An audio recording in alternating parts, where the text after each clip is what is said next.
begin at the end in a chapel on a late summer day in 1968, St. George's Chapel at Windsor. Black coats and veiled hats, old uniforms brought out of cupboards, faces schooled by decades of palace discipline into the correct, contained expression of royal grief.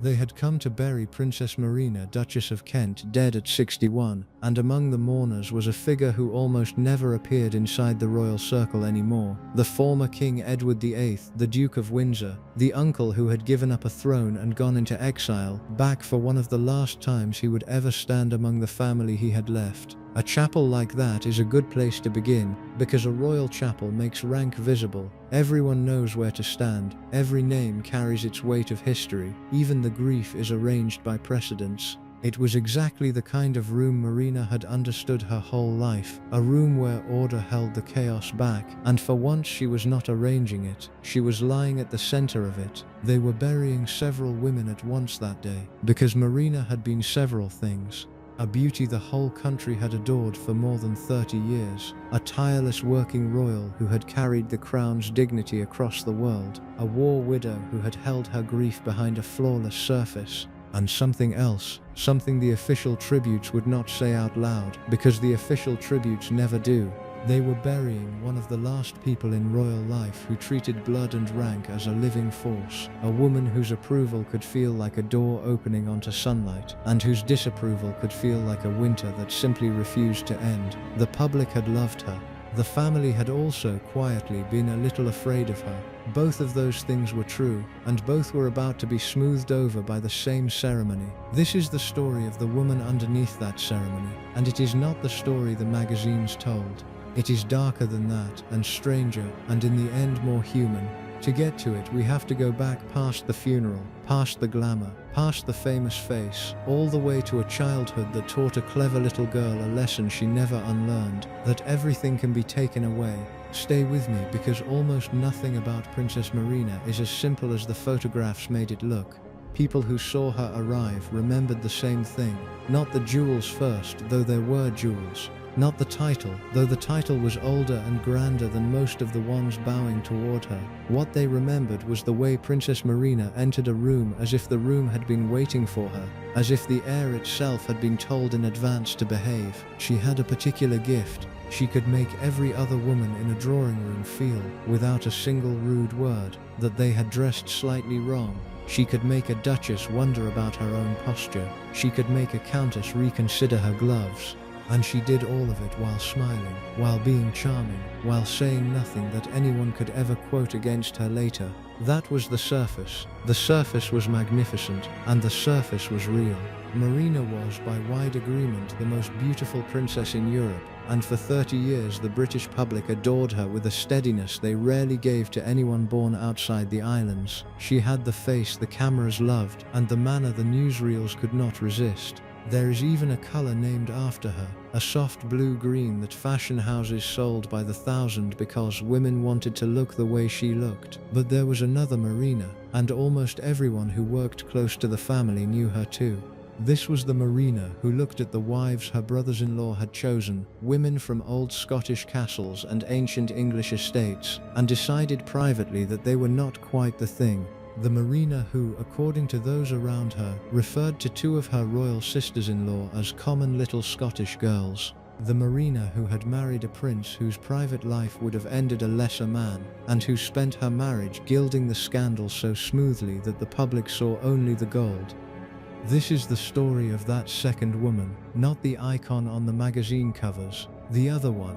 The one whose coldness was discussed in corridors and never in print, whose disdain was understood by everyone in the family and admitted by no one, whose entire public legend was built on a private truth that the palace worked very hard to keep quiet. And here is the part that makes her so interesting. She was not a villain. She was something more complicated, and frankly more uncomfortable than that. She was a woman who had every reason to grasp at status, because status had been taken from her once before she was old enough to understand it. She was a woman who had learned at first hand that a princess could lose everything, palaces and country and safety, and end up counting coins in a rented apartment in a foreign city.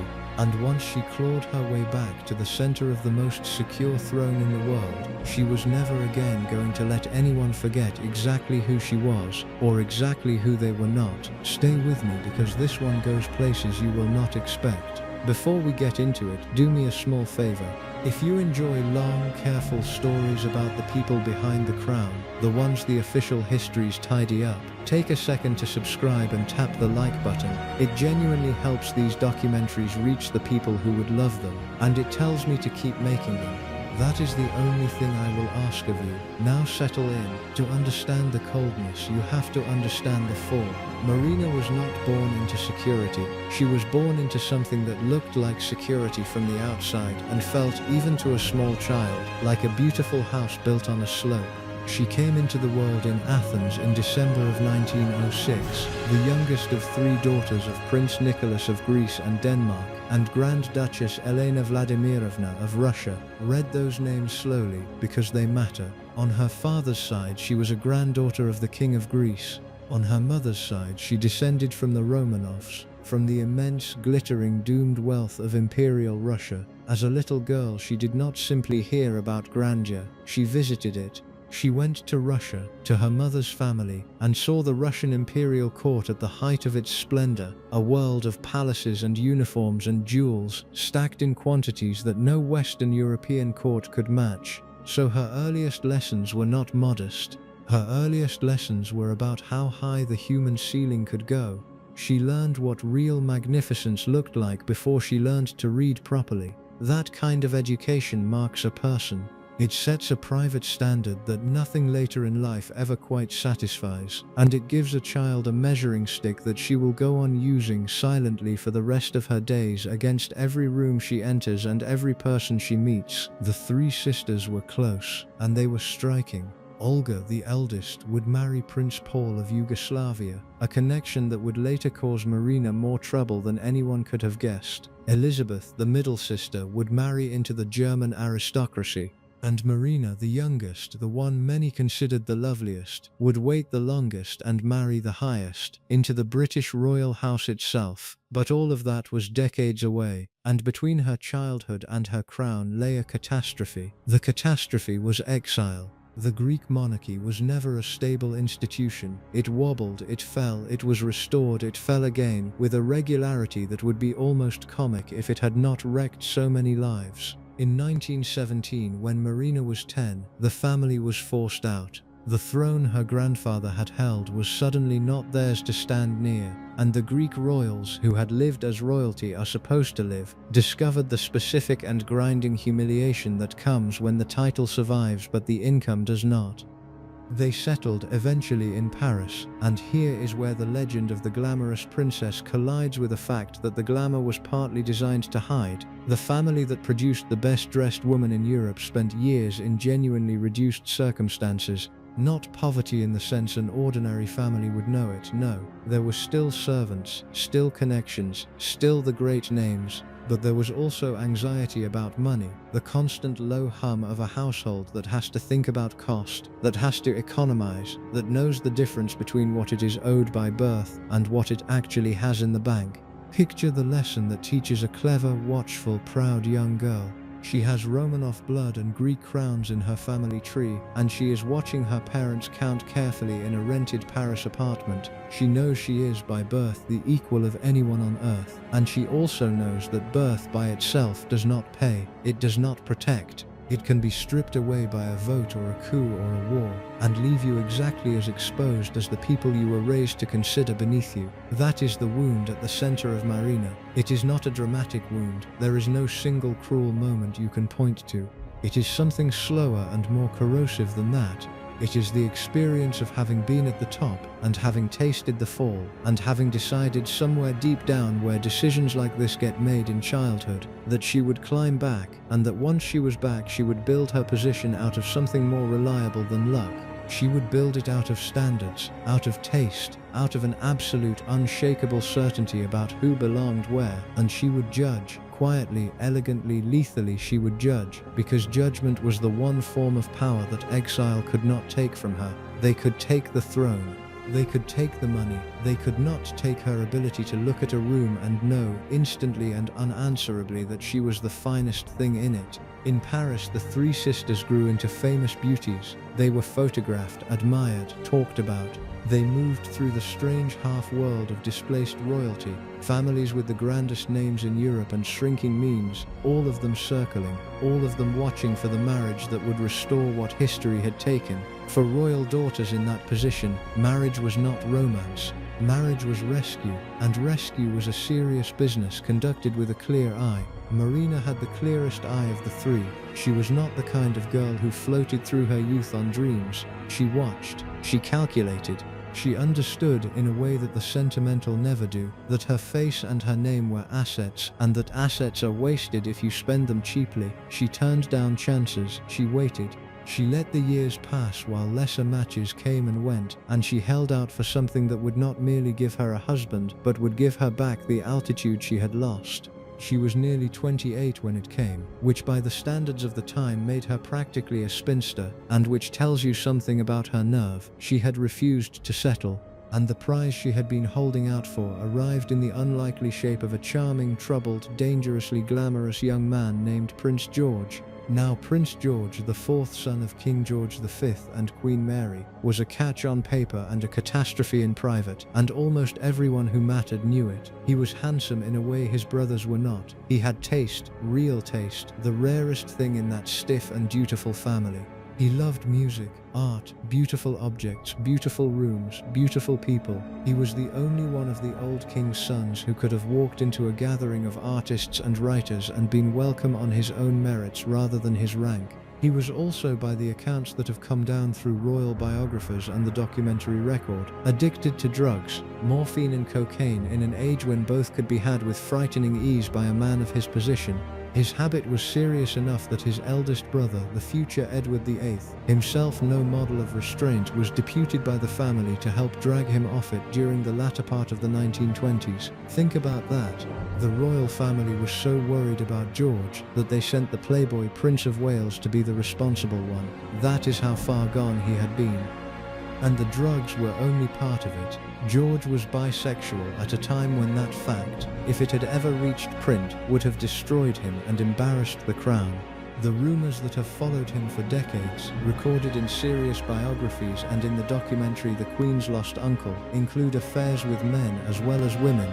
He was reportedly blackmailed by a male prostitute to whom he had written intimate letters, the kind of letters that could not be allowed to surface. His name has been linked, in the accounts of writers like Christopher Wilson, to a string of entanglements that the household spent real effort containing. At the center of his wildest years was an American socialite named Alice Gwynn, known to everyone as Kiki Preston.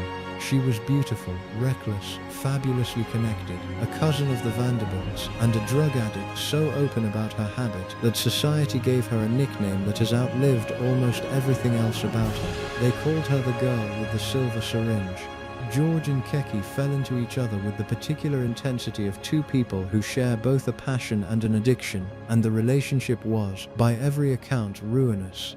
There were even persistent rumors, repeated for the rest of the century, that they had a child together, a son quietly absorbed into another family, though this was never proven, and remains exactly the kind of story that royal history can neither fully confirm nor entirely kill. This was the man Marina married. This was the prince waiting at the end of her long, patient holdout for the perfect match. And here we reach the first of the open secrets, the first of the things that everyone knew and no one said, because Marina almost certainly knew. The court knew.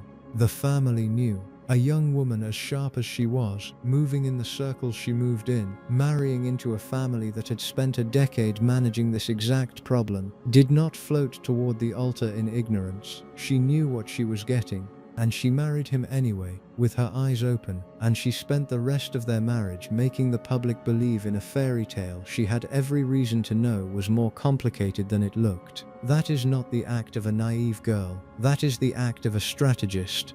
Marina wanted back into the center of European royalty, and George, for all his troubles, was the door. He was the son of a king and the brother of a future king. He had a real fortune by the standards of her own threadbare branch. He had taste that matched hers exactly. And crucially, he needed her. A man with George's history needed a wife who could give the world a clean, glittering surface to look at. A wife composed enough to make his chaos invisible. Marina could do that better than any woman alive. She had been training for it, without knowing it, since the day her family fled Athens. So the marriage was, in its way, a perfect transaction. And like many perfect transactions, it was also, against the odds, a genuine partnership.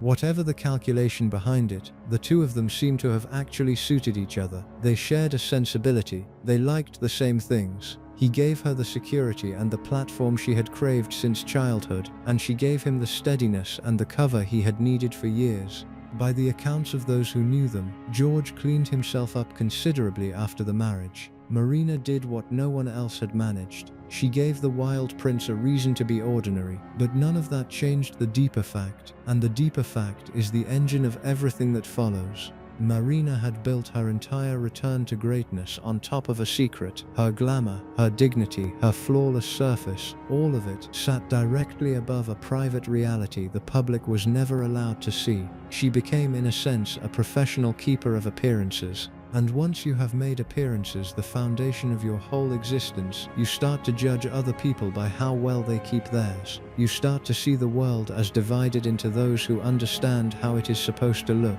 and those who do not. The ones who maintain the surface, and the common little ones who let it slip.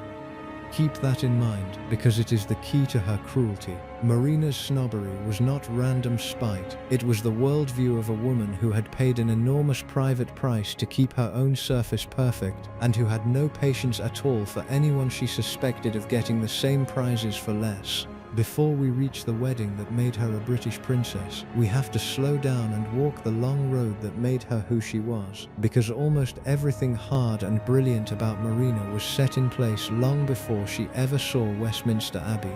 The road begins in Athens on the 13th of December 1906, in a royal family that was grand, charming, artistic, and never for one moment secure. Her father was Prince Nicholas of Greece and Denmark, the third son of King George I of the Hellenes. He was a gentle, cultivated man, more interested in painting than in politics, a genuinely talented amateur artist who signed his canvases simply Nicholas and sold them, in the lean years, to help keep his family afloat. Imagine that for a moment. A prince of Greece, grandson of a king, selling his own paintings to pay the bills. That detail tells you more about the world Marina came from than any list of titles could. The grandeur was real, and so was the precariousness, and the two lived side by side in the same house her whole childhood. Her mother was something else entirely, something that reached back into the most dazzling and doomed dynasty in Europe. Grand Duchess Elena Vladimirovna of Russia was a Romanov of the senior Grand Ducal line, the daughter of Grand Duke Vladimir Alexandrovich, who was a son of one Tsar and the brother of another. And Elena's mother, Marina's grandmother, was Grand Duchess Maria Pavlovna, known in the family as Miakin, one of the most formidable women in Imperial Russia. Maria Pavlovna ran a court within the court in St. Petersburg, rivaled the Empress herself in influence and style, and owned a collection of jewels so spectacular that their fate would become the stuff of legend. So on her mother's side, Marina was not a minor princess at all. She was the granddaughter of one of the grandest figures of the Russian imperial age, with the blood of the Tsars running directly into her. Hold those two inheritances side by side, because Marina spent her whole life holding them. From her father, the Greek throne, charming and unstable, a crown that kept being lost and won and lost again. From her mother, the Russian imperial world, the most magnificent court on earth, and the most catastrophically destroyed. She was born at the meeting point of two royal traditions, one shaky and one doomed, and she grew up absorbing, at the deepest level, a single overwhelming lesson: that thrones are not forever, that the highest blood on earth can end in exile, or worse. She had two older sisters, and the three of them were close in the particular way of children who sense, even young, that the ground beneath the family is not entirely solid. Olga, the eldest, born in 1903, would marry Prince Paul of Yugoslavia. Elizabeth, the middle sister, born in 1904, would marry into the German aristocracy, and Marina, the youngest, the one many called the loveliest of the three, would wait the longest and marry the highest. They were known, these Greek princesses, as great beauties, and they moved through their strange childhood as a trio, bound together by blood and by the shared knowledge that their world could vanish. It vanished early, and it vanished more than once. The Greek monarchy was one of the least stable institutions in Europe, a throne that had been imported, contested, and overturned with grim regularity since its creation. Marina's grandfather, King George I, was assassinated in 1913, shot dead in the street in Thessaloniki, a violent end that put her uncle Constantine on the throne. Then came the First World War, and the bitter quarrel that tore Greece in half, the so-called national schism, a feud between the king and his prime minister over whether Greece should enter the war, and on whose side. The royal family came out of that struggle on the losing side of public opinion, and in 1917, when Marina was 10 years old, the family was forced from the country. The throne was suddenly not theirs to stand near. The world Marina had been born into simply closed. That first exile was followed by a brief, dizzying restoration, and then by an even worse fall. The monarchy came back in 1920, only to be wrecked again by the catastrophe of the Greek War in Asia Minor, the military disaster that shattered the country and discredited the crown all over again. By 1924, the monarchy had been abolished outright and Greece declared a republic. The family was out, properly out, with no throne to return to and no certainty about anything. For a girl in her teens watching her family lose its country not once but repeatedly, the lesson was hammered home past the point of forgetting. Royalty is not a fortress, it is a tent, and the wind can take it. And while the Greek throne was collapsing, the Russian world on her mother's side was suffering a fate that made the Greek troubles look almost gentle. The revolution of 1917 and the murders that followed destroyed the imperial family Marina was descended from. Her mother's relatives were swept away in the catastrophe. The Tsar and his children were killed. Grand dukes and grand duchesses were shot or driven into exile across Europe. The survivors scattered and stripped of nearly everything. Marina's grandmother, the magnificent Maria Pavlovna, escaped Russia only in 1920, fleeing south and out of the country, and she died that same year in France, an exile at the end of a life that had begun at the summit of the grandest court in Europe. The famous Vladimir jewels were smuggled out of Russia in secret and survived, scattered among her heirs, but the world that had worn them was gone forever. Think about what it meant for Marina to grow up inside that double collapse. On one side, a Greek throne that kept falling. On the other, a Russian empire that had been annihilated, her own great relatives murdered, her grandmother dead in exile, an entire imperial civilization wiped off the map in the space of a few years. This was not distant history to her, this was her family. These were her grandparents, her aunts and uncles, her blood. She came of age in the wreckage of two royal worlds, and the wreckage taught her in her bones that nothing was safe and no one was protected, that the highest birth imaginable was no shield at all against history when history turned cruel. It helps to know exactly what had been lost, because the scale of it shaped the scale of Marina's later pride. Her grandmother on the Russian side, Grand Duchess Maria Pavlovna, was one of the great figures of the imperial court, a woman whose ambition and grandeur were legendary even among the Romanovs. Society called her Mikhen. She kept a court within the court, ran one of the most glittering salons in St. Petersburg, and collected jewels on a scale that startled people who were themselves accustomed to startling wealth. When Marina visited Russia as a small child, before the world ended, this was the milieu she was set down in, a place where the ceilings were gold leaf and the women at dinner wore fortunes around their throats as a matter of routine. A child does not forget that. A child files it away as the natural order of things, the standard against which every later room will be measured and found a little wanting. Then it was all torn down. When the revolution came, Mikhen held on longer than almost any of them, refusing to believe that the Romanov world could really be finished, lingering in the south of Russia while the family she belonged to was being hunted and shot. She got out at last in 1920 on an Italian ship from the Black Sea coast, an old woman leaving the only life she had ever known, and she was dead within months, in France, far from home. Her jewels went with her in defiance of everything.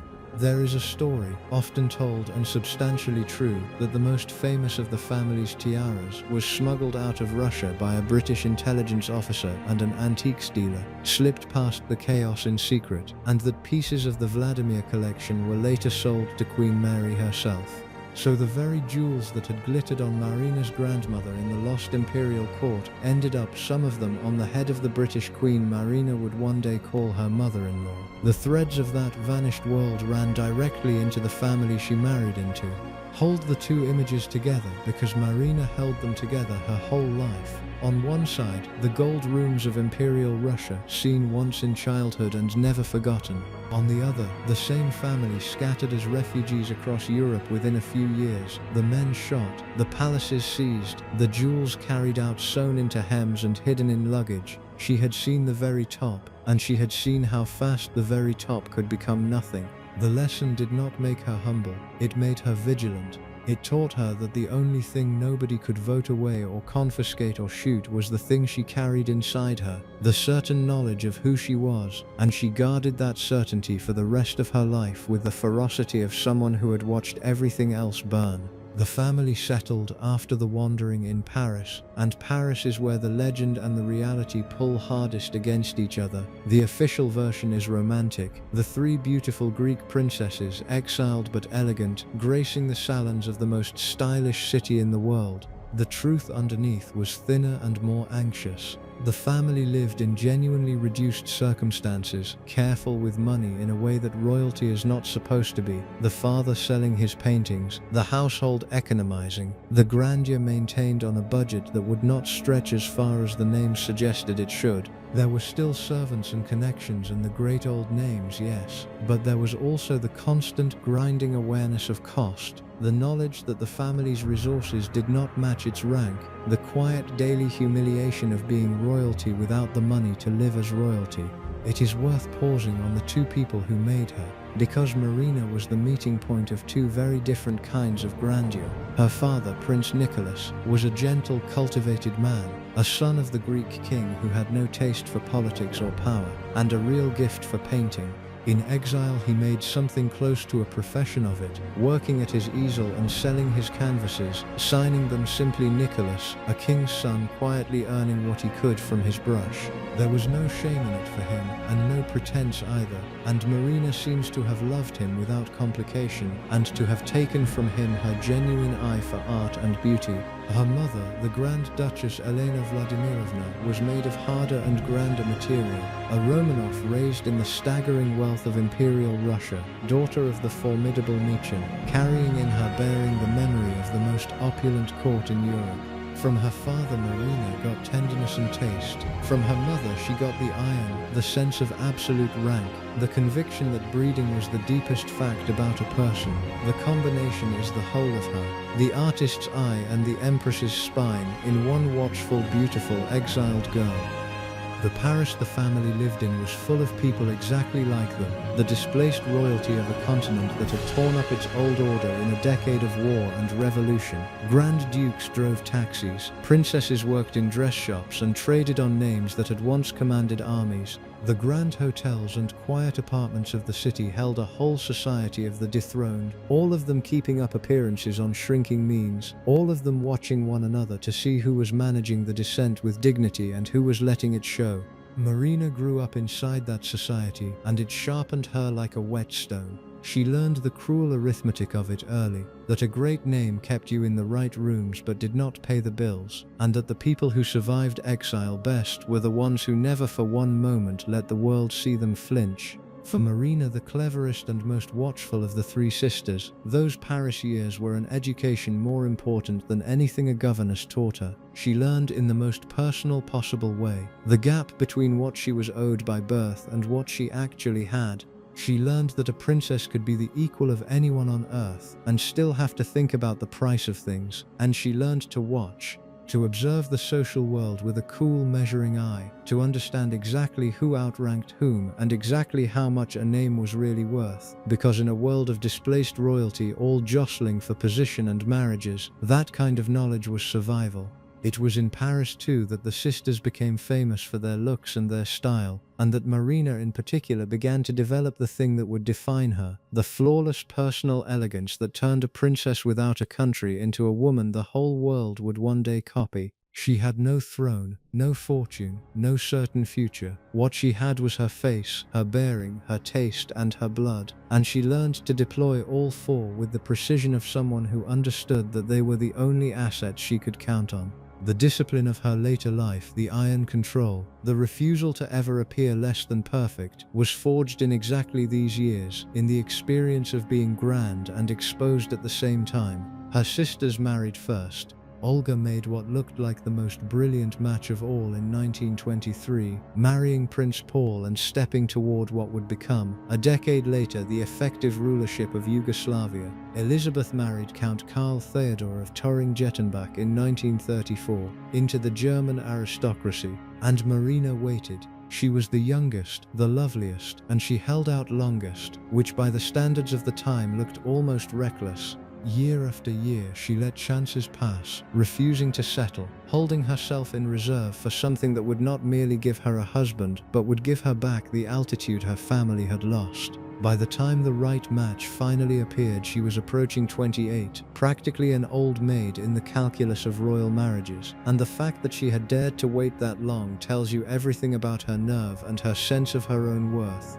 There is one more thread in the Greek royal web that matters, because it would echo through the rest of the century. Marina was a first cousin of a boy named Philip, the son of her father's brother, Prince Andrew of Greece. That boy, Prince Philip of Greece, born into the same precarious, exiled, scattered Greek royal family, would one day marry the future Queen Elizabeth II and become the Duke of Edinburgh. The Greek royal cousins were a tight, displaced, intermarried clan, all of them touched by exile, all of them carrying the same knowledge of how easily a throne could fall. Marina and Philip came from the same world, the same fragile inheritance, and both of them would find their security, in the end, by marrying into the one royal house in Europe that had not fallen, the British one. Marina simply got there first, by a generation. The wider family she belonged to was a study in how thoroughly the old royal order had been broken apart. Her father, Prince Nicholas, settled into the life of a displaced gentleman in Paris, painting to pass the time and, it was quietly understood, to bring in a little money, signing his canvases simply Nicholas and selling them through galleries, a king's son turning out landscapes for the rent. There is something both sad and dignified in the picture. A man raised to a throne making his peace with a watercolorist's easel. Marina loved him, and she absorbed from him a real feeling for art and beauty that would surface later in the company she and George kept. But she also absorbed the harder lesson underneath it, the spectacle of royal blood reduced to genteel hustle, and she filed it away with everything else.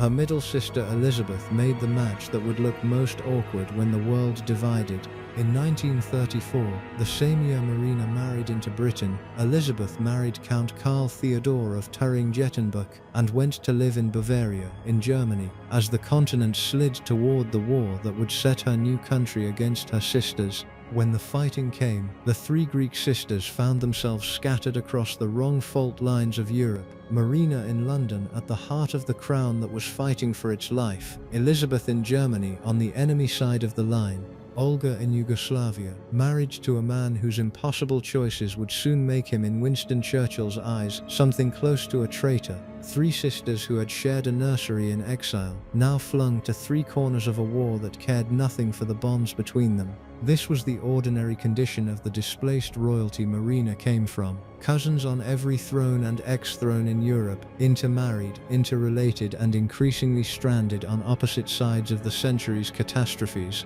Her cousin Philip's own sisters had married German princes, several of them men who would wear Nazi uniforms, which is why Philip stood almost alone at his own wedding in 1947, his German relatives pointedly not invited to a London still raw from the war. Marina understood that landscape from the inside. She knew what it was to have your closest blood scattered among the powers that were trying to destroy each other, to love people you were not supposed to be seen loving, to carry a family map that no longer matched the political one.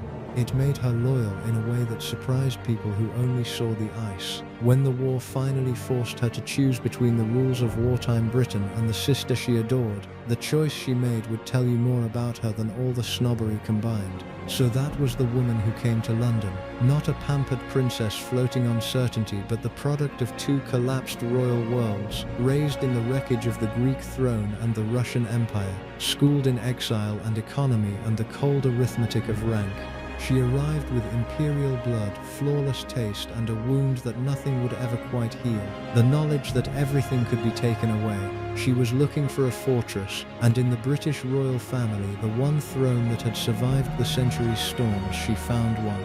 And it is worth understanding in full what kind of fortress George actually was, because the man Marina chose was nobody's idea of solid ground. He was the fourth son of King George V and Queen Mary. And being the fourth son of a king is a peculiar fate. He was close enough to the throne to be smothered by its expectations and far enough from it to be largely overlooked. A spare to the spares, raised in the same cold, dutiful nursery that had shaped his brothers, but with even less clear purpose. His eldest brother would be king. His next brother was the backup. George and his younger brother were in the brutal arithmetic of monarchy, surplus, and a surplus prince with charm, beauty, talent, and no defined role is a dangerous thing, mostly to himself. Because George had gifts the rest of the family conspicuously lacked. He had a real eye, a genuine feeling for art and music and beautiful objects, the only one of the old king's sons who could have held his own in a room full of artists. He was witty, warm, magnetic, the brother people wanted to be near, and he had been handed, along with all that charm, almost nothing useful to do with it. He went to the Royal Naval College and into the Navy, as royal sons did, but the sea did not suit him and he was unhappy in it. He left the Navy and tried a stint as a civil servant, briefly working in a government department, which was an unusual thing for a prince to do, and which suited him no better. He drifted. He was a man of enormous talent and no obvious purpose, and into that vacuum poured the appetites that nearly destroyed him. We have already touched on the worst of it, the drugs and the dependence on the woman they called the girl with the silver syringe. But the picture the biographers and the documentary record paint is wider and stranger than a single doomed affair. George's private life in the 1920s was, by the accounts gathered in works like the documentary The Queen's Lost Uncle and the writing of royal authors such as Christopher Wilson, a tangle of entanglements with both women and men, lived at the glamorous, reckless edge of London and continental society. He was reportedly blackmailed over intimate letters he had written, the kind of letters that could have ended him if they had ever surfaced, and the household had to make the problem disappear. His name has been linked in these accounts to a string of figures, among them the bisexual son of an Argentine diplomat, Jorge Ferrara, and there have long been rumors connecting him to men as prominent as Louis Ferdinand, Prince of Prussia, and even in some later tellings to the art historian and Soviet spy Anthony Blunt. It is essential to be honest about the status of all this. These are reports, rumors, and reconstructions recorded by biographers and documentary makers decades later, not courtroom facts, and a careful account has to hold them as exactly that, the persistent shadow history of a man whose family worked very hard to leave no record at all. What is not in serious dispute is the shape of the problem. George was wild, he was vulnerable, he was sexually unconventional in an age that punished it savagely, and he was sliding toward ruin until the family intervened. The detail that captures it best is the one already mentioned and worth sitting with again from this angle. The relative chosen to drag George back from the edge was his eldest brother, the Prince of Wales, the future Edward VIII, himself the family's other great problem child. When the most self-indulgent man in the dynasty is appointed to be your responsible influence, you have traveled a very long way down. There is even a poignant counterlife that almost happened. George was at one stage considered as a possible Governor-General of Australia, a serious public role that might have given his talents somewhere to go, and his restlessness a purpose, sending him across the world to represent the crown in a great dominion. The war and then his death cut that possibility off, and it remains one of the great what-ifs of his story, the dutiful, useful life the charming, wasted prince might have grown into if he had been given the chance and the time. He had even at one point made an attempt to court the future Queen Juliana of the Netherlands, a thoroughly sensible and suitable princess who declined him and married elsewhere, which tells you the family had been trying to settle him into a proper royal marriage for some while before Marina appeared. The containment of George's secret life was a quiet, continuous operation, and it tells you how the palace really worked in those years. The most dangerous episode, recorded in serious accounts of his life and revisited in the BBC documentary The Queen's Lost Uncle, involved letters. George had written intimate letters to a young man, and at some point those letters fell into the hands of someone willing to use them. The story that comes down through royal writers is of a male prostitute or someone of that world attempting blackmail, and of the letters being brought back and the matter buried before it could reach a newspaper or a courtroom. In an age when what George had done was not merely scandalous but criminal, a single printed page could have finished him and stained the crown. The family paid, hushed, and moved on, and the public learned none of it for half a century. The names that have attached themselves to George over the decades are a roll call of the interwar dénouement, and they have to be handled with the care that rumor deserves. Biographers including Christopher Wilson have linked him with the Argentine diplomat's son Jorge Ferrara, and his name has been mentioned in connection with Louis Ferdinand of Prussia, and more luridly and far less reliably with the Soviet spy Anthony Blunt. Some of these connections are better documented than others, and several rest on little more than the gossip of people who enjoyed knowing things. What can be said with confidence is the pattern rather than any single entanglement. George moved through a world of artists, bohemians, and fast society where the rules the rest of his family lived by simply did not apply, and he took his pleasures where he found them, with a recklessness that frightened the people whose job was to protect the monarchy. The drug cure is the part that is hardest to read even now. In the late 1920s, the family grew alarmed enough about George's morphine and cocaine habit that the Prince of Wales effectively took charge of him, removing him from his usual haunts, keeping him close, watching him through the worst of withdrawal until the immediate danger passed. For a stretch of months, the future Edward VIII played nursemaid to his younger brother, a strange inversion of their later reputations. The man who would throw away a throne for love acting for once as the steady hand. It worked, more or less. George came back from the edge.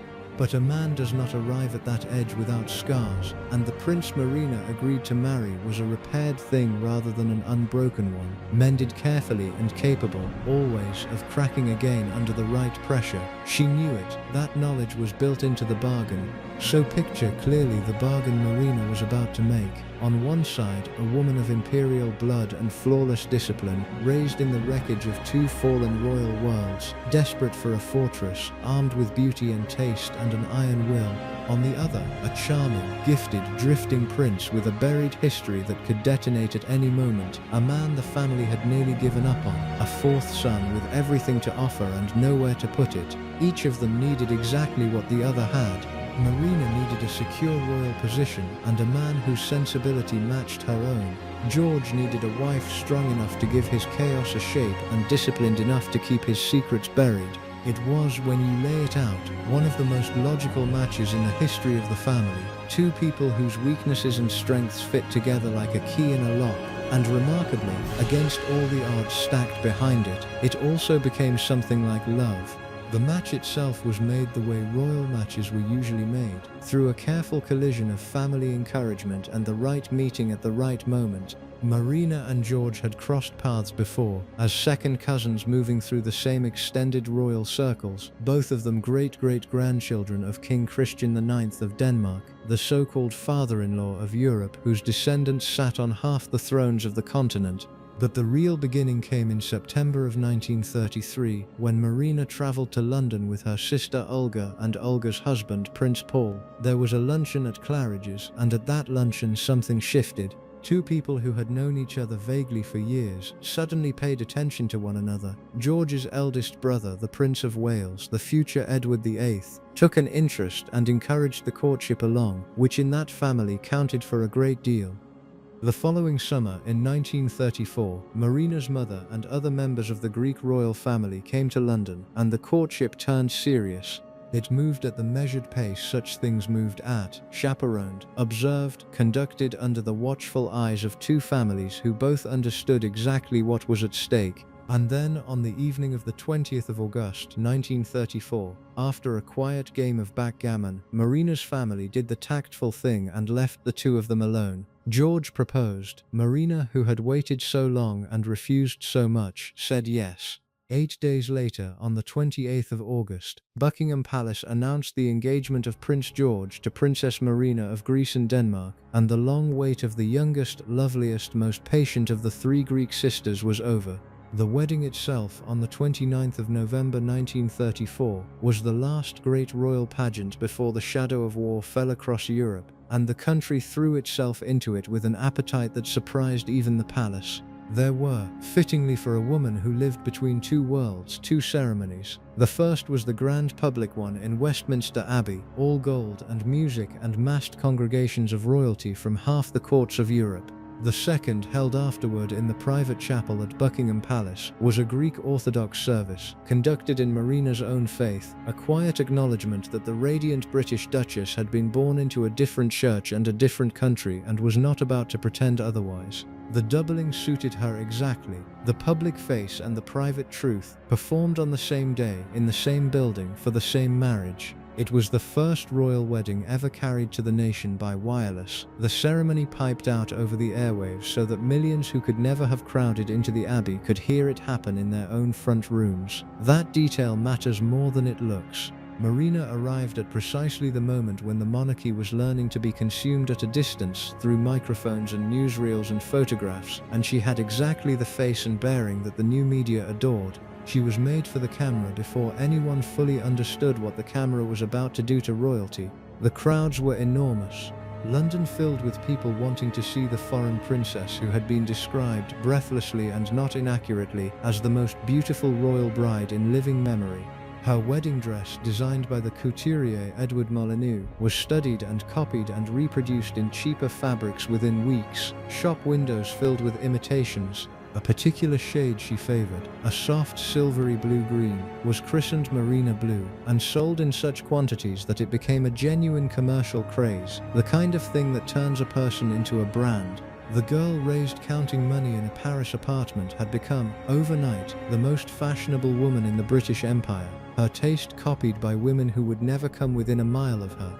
The fortress she had waited so long for had closed around her at last, and it was made of stone that no revolution was going to vote away. The machinery of monarchy moved quickly to dress the match in the proper grandeur. On the 9th of October 1934, George was created Duke of Kent, an old and dignified title pulled out for the occasion, so that Marina would marry not merely a prince but a duke, with all the standing that carried. The exiled Greek princess, the girl whose father had sold paintings to pay the bills, was about to become a royal duchess of the most secure throne in the world. Everything she had held out for, everything she had refused lesser matches to preserve, was arriving at once. Afterward, the couple set up their life in two homes that would frame the rest of Marina's story, a London house at 3 Belgrave Square and a country house called Coppins in Buckinghamshire, which George had inherited from his aunt Princess Victoria, and which would become, over the years, the place where the private Marina was most herself. The two houses held two versions of her. Belgrave Square was the stage, the London base from which the public Marina set out to be photographed and admired and copied, the address from which the glittering couple launched their evenings. Coppins was something else, a comfortable country house rather than a palace, where the performance could ease a little and the woman behind it could breathe. It was at Coppins that her real taste showed, in rooms arranged with the trained eye she had inherited from her painter father, full of the beautiful objects she and George collected, composed with the same care she brought to her own appearance. Visitors who were allowed into that private world remembered a warmer, funnier, more relaxed Marina than the cool figure of the public engagements, a woman who could be genuinely delightful company when she chose the company herself. The coldness the world would later whisper about was real, but it was selective. It was aimed at the people and the occasions that demanded the performance. At Coppins, among the few she actually liked, the guard could come down. That split between the two houses is in miniature, the split that ran through her whole life. There was the surface, polished and public and unyielding, and there was the private self underneath it, which a small number of people were permitted to see and which the rest of the world never met. Most of us blur the two, letting our private feelings leak into our public faces all day long. Marina did not blur them. She kept the wall between them as clean and as high as the wall between George's public legend and his buried past, and she maintained it with the same relentless discipline. Coppin's was where the wall had a door in it. For almost everyone else, the wall had no door at all. It had been more than a decade since the last properly grand royal wedding, the one that gave the country the future George VI and his wife. The appetite for spectacle had built up like pressure behind a dam, and Marina's arrival released it. She was foreign, and that was part of the thrill. Britain had grown used to its princes marrying homegrown aristocrats, sensible girls from castles in Scotland, and great houses in England.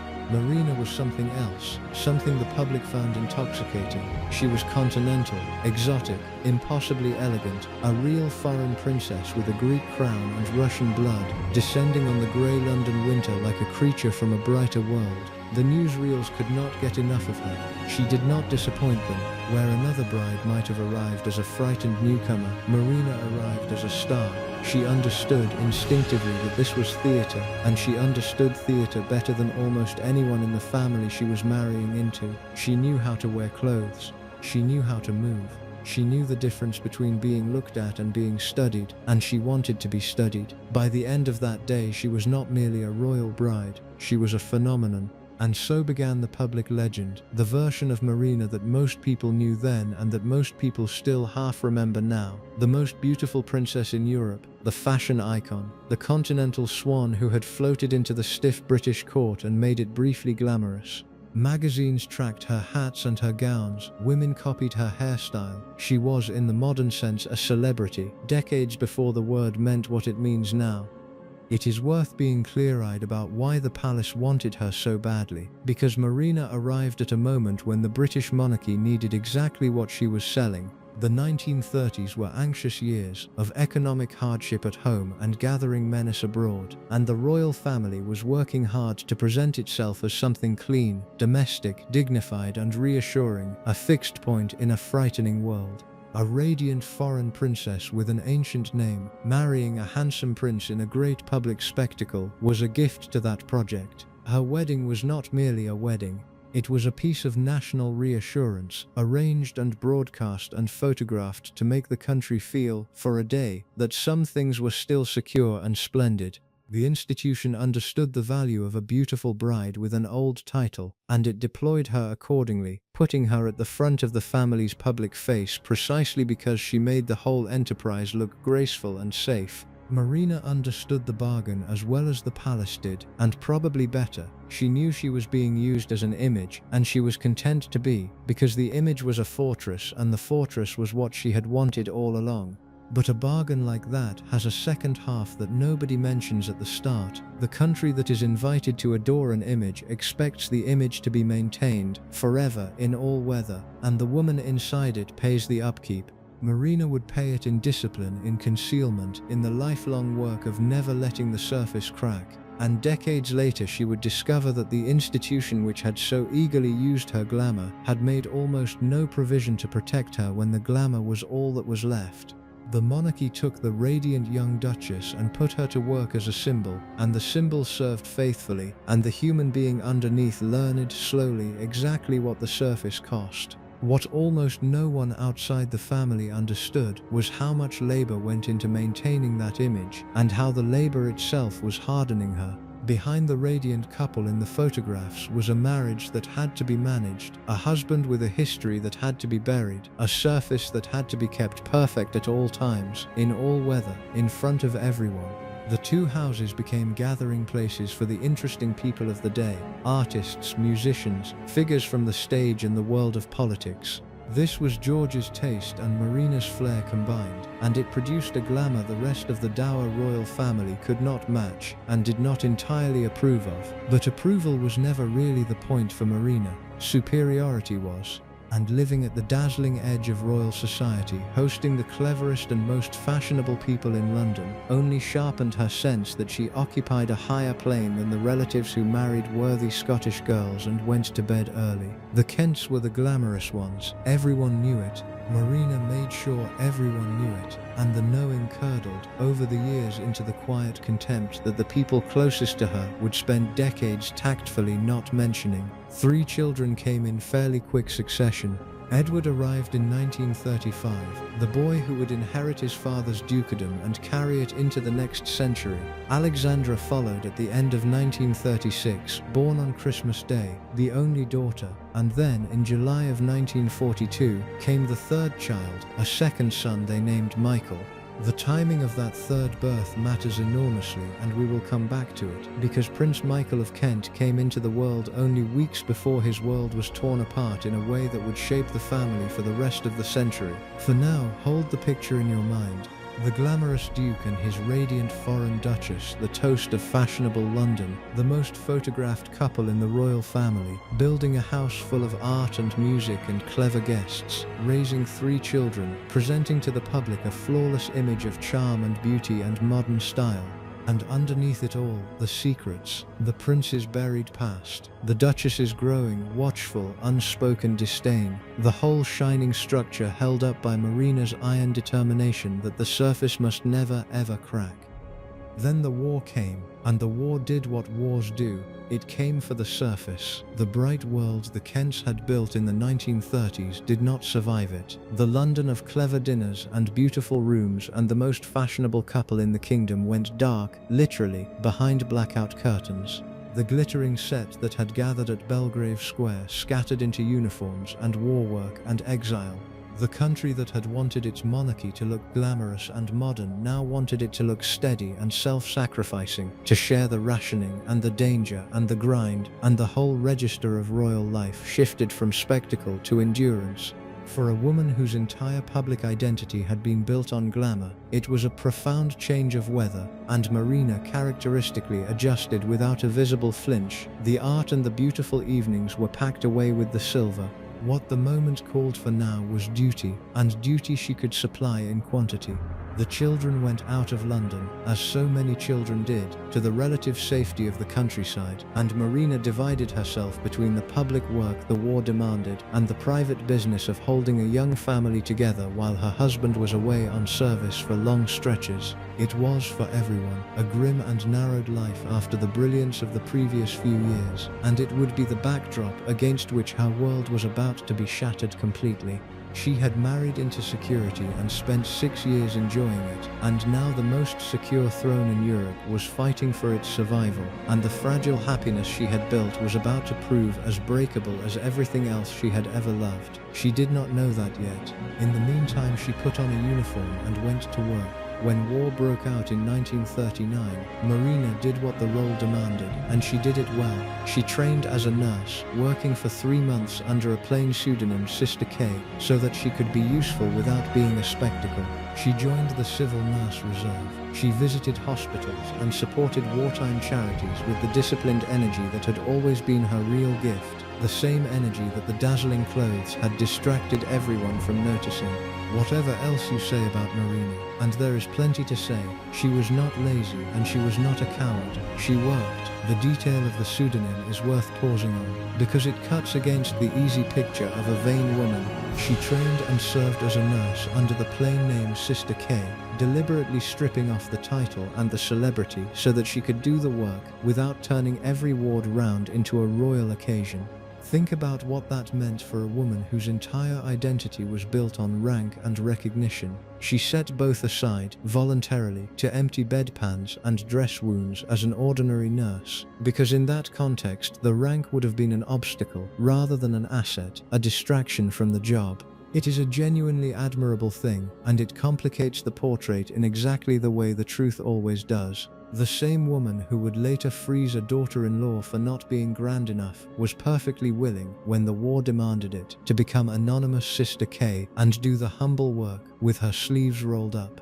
It tells you that Marina's pride, fierce as it was not simple vanity, and that her sense of duty was real, rather than decorative. She could subordinate her ego to a job that needed doing. She understood service as an obligation that came with her position, not merely as a stage for it. The contradiction is the whole woman again. The pride and the duty lived in her together, the snobbery and the genuine willingness to serve, and any honest account has to hold both. She would not lower her standards about who was fit to marry her son. She would happily lower her name to Sister K to be useful in a war. Both of those are true, and the space between them is where the real Marina actually lived. From 1940 she served as Chief Commandant of the Women's Royal Naval Service, the Wrens, and she turned out to be unexpectedly good at it.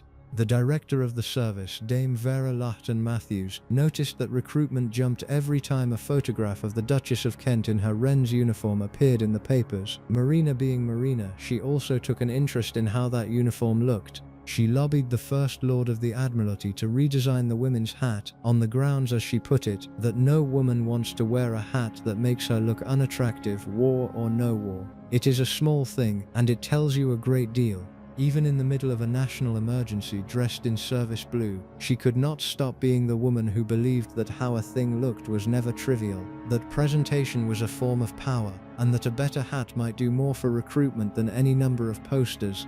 She was probably right. George, meanwhile, had found in the war something his restless, talented, half-wasted life had always lacked: a purpose. He had drifted through the Navy, through a brief and unhappy stint as a civil servant, through the long, aimless glamour of being a royal younger son with too much charm and too little to do. The war gave him a uniform that meant something. He joined the Royal Air Force, took on the rank of Air Commodore, and threw himself into inspection tours and welfare work and the endless travel that the role required. For the first time, the charming, troubled prince looked like a man with a job that suited him. He had also, by the summer of 1942, just become a father for the third time. Prince Michael was born on the 4th of July that year. George was barely home to know him. 6 weeks. That is all the time the baby and his father had on the same earth. On the 25th of August 1942, the Duke of Kent boarded a Royal Air Force Sunderland flying boat W4026 of 228 Squadron at the seaplane base on the Cromarty Firth at Invergordon.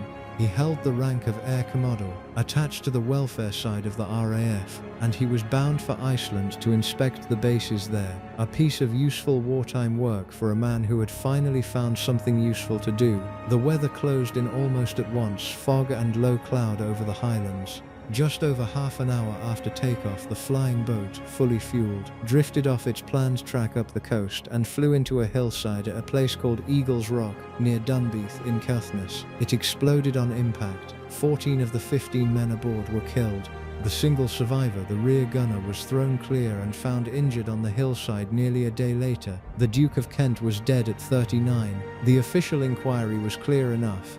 It found that the crew had made a navigational error, that the pilot, an experienced Australian named Frank Goyen, had come off the correct course in conditions that made flying genuinely dangerous, and that there was no sign of sabotage or mechanical failure. That has not stopped the theories. The original inquiry papers and witness statements went missing or were destroyed, which is the kind of fact that breeds suspicion all by itself, and over the decades writers have floated everything from secret peace missions to the lurid claim that Rudolf Hess was somehow aboard. The serious researchers who have looked hardest at the wreckage and the records keep arriving back at the dull, sad truth. A good aircraft flew into a hill in bad weather because someone made a mistake, and a prince happened to be on it. The death did one more thing, beyond widowing Marina and orphaning her children, and it shaped the rest of her life. It froze George forever in his most heroic form. The prince who had struggled with addiction, the man with the buried private life, the charming wreck the family had once nearly given up on, was abruptly transformed by a Scottish hillside into a fallen war hero, a king's son killed on active service, the first royal in centuries to die in uniform in the service of his country. That was the version carved into the public memory, and it was, in its way, a gift. The crash did for George's reputation what no amount of careful management could have done. It sealed the heroic image and made the scandalous one almost unsayable, because who would speak ill of a prince who had died for the war effort? Marina spent the next 26 years as the keeper of that frozen image, and it was a complicated thing to guard. She knew both husbands, the official one and the whispered one, the war hero and the troubled man she had actually married and managed and loved. The public got the hero. The rumors about the rest of him circulated anyway, in lowered voices, for the rest of the century, and Marina could no more stamp them out than she could confirm them, because to engage at all was to make them larger. So she did what she did with everything. She kept silent, kept the surface intact, let the heroic version stand and the other version fade into gossip, and carried the private truth of her own marriage where she carried everything private. Behind a wall no one was allowed to climb. The world remembers the Kents as one of the great royal love stories cut short by tragedy, and that is largely Marina's doing. She authored the version that survived by the simple, relentless method of never ever saying anything else. The death sent a shock through the country that is hard to convey now. A working royal, a king's son, killed on active service in the middle of a war. He became the first member of the royal family in centuries to die on active military duty. The newsreels mourned him. The public, who had loved the glamorous couple, grieved for the beautiful young widow and her 3 small children.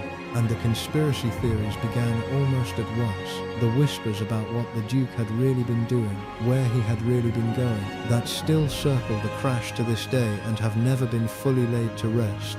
But strip away the conspiracies and the politics and you are left with a human catastrophe. Marina was 35 years old. She had 3 children. The youngest was an infant who would grow up with no memory of his father at all. The man she had married, managed, covered for, and by all accounts genuinely loved, was gone in an instant on a Scottish hillside, and she had to walk out in front of the cameras and be a princess about it.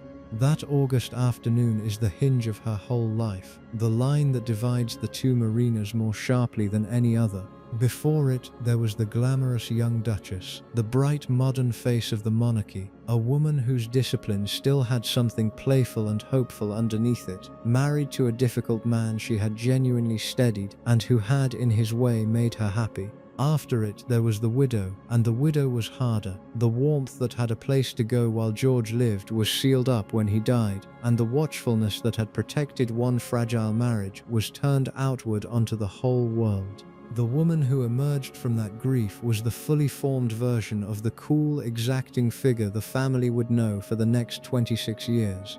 The wound of her childhood, the lesson that everything can be taken away, had been reopened in the cruelest possible way, and this time it did not heal over. It set like a bone badly mended into a permanent hardness. You can read almost everything that came after through that single loss. The fierce grip on rank and jewels and continuity, the refusal to be made dependent or irrelevant, the cool gatekeeping of her son's marriage, the lifelong work of holding a surface that nothing could crack, all of it makes a deeper kind of sense once you understand that Marina had now lost everything twice. As a child, she had lost a country and a fortune. As a woman, she had lost the husband who was the center of the life she had built to replace them. Twice the floor had given way beneath her, and twice she had survived by gripping harder, controlling more, trusting nothing she could not lock in a box or fix with her own discipline. The snobbery and the coldness were not separate from the grief. They were what the grief hardened into, in a woman who had decided very young that she would rather be feared and intact than warm and exposed. She did, of course she did. Holding the surface was the thing she had been built to do, and she did not crack in public. Not then, not ever. The country saw a widow of immense dignity, beautiful in black, bearing her grief the way royalty was supposed to bear it. What the country did not see was the second blow, the one that landed in private, and that exposes one of the harder truths about how the institution she had married into actually worked. Because the moment George died, the money stopped. This is one of the facts that gets lost under the glamour, and it deserves to be stated plainly. There was at that time no proper financial provision for the widow of a royal duke. George's payments from the civil list, the public money that supported working royals, simply ended with his life. Marina was left with 3 children and no income of her own, and then came the detail that says everything about the gap between the fairy tale and the machinery underneath it. According to the royal biographer Hugo Vickers, the Duchess of Kent was the only war widow in all of Britain whose estate was forced to pay death duties. The only one. Every other woman who lost a husband to that war was spared the tax. The glamorous princess, the icon, the woman the whole country adored, was handed a bill. The practical fallout was the kind of thing the newsreels never showed. An estate facing death duties has to find the money somewhere, and for a family whose wealth was tied up in houses and objects rather than cash, that meant selling.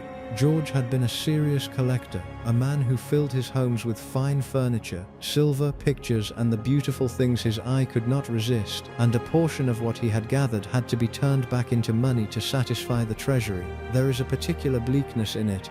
The collection that had been the joy of the most artistic marriage in the royal family, the proof of the taste that had bound George and Marina together, became an asset to be valued and broken up. The woman who understood the worth of every piece in those rooms had to watch some of them go. She handled it the way she handled everything, without public complaint, the surface intact, the grief and the indignity kept strictly behind closed doors, but the lesson of it cannot have been lost on her. She had married into permanence precisely to escape the impermanence of her childhood, and here was permanence sending in the assessors. The British monarchy, the one institution that had survived the centuries' storms, had no mechanism to protect the widow of one of its own princes, and so the rules that applied to any taxable estate applied to her, magnificent name and all. The unfairness was not personal. It was worse than personal. It was structural, impersonal, a gap in the machinery that simply had not been thought through, and she fell into it with 3 children and a famous face and no special exemption at all. Sit with that for a moment, because it is the wound of her childhood reopening in the most precise way imaginable. Marina had grown up watching her family lose everything and end up counting money in exile.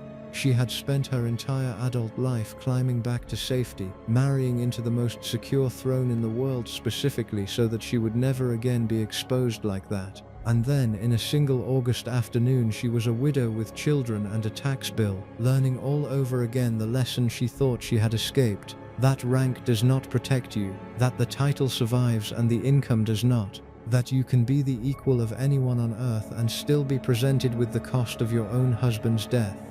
Her brother-in-law, now King George VI, and her formidable mother-in-law, Queen Mary, stepped in privately to help. The royal family's own resources covered the children's schooling.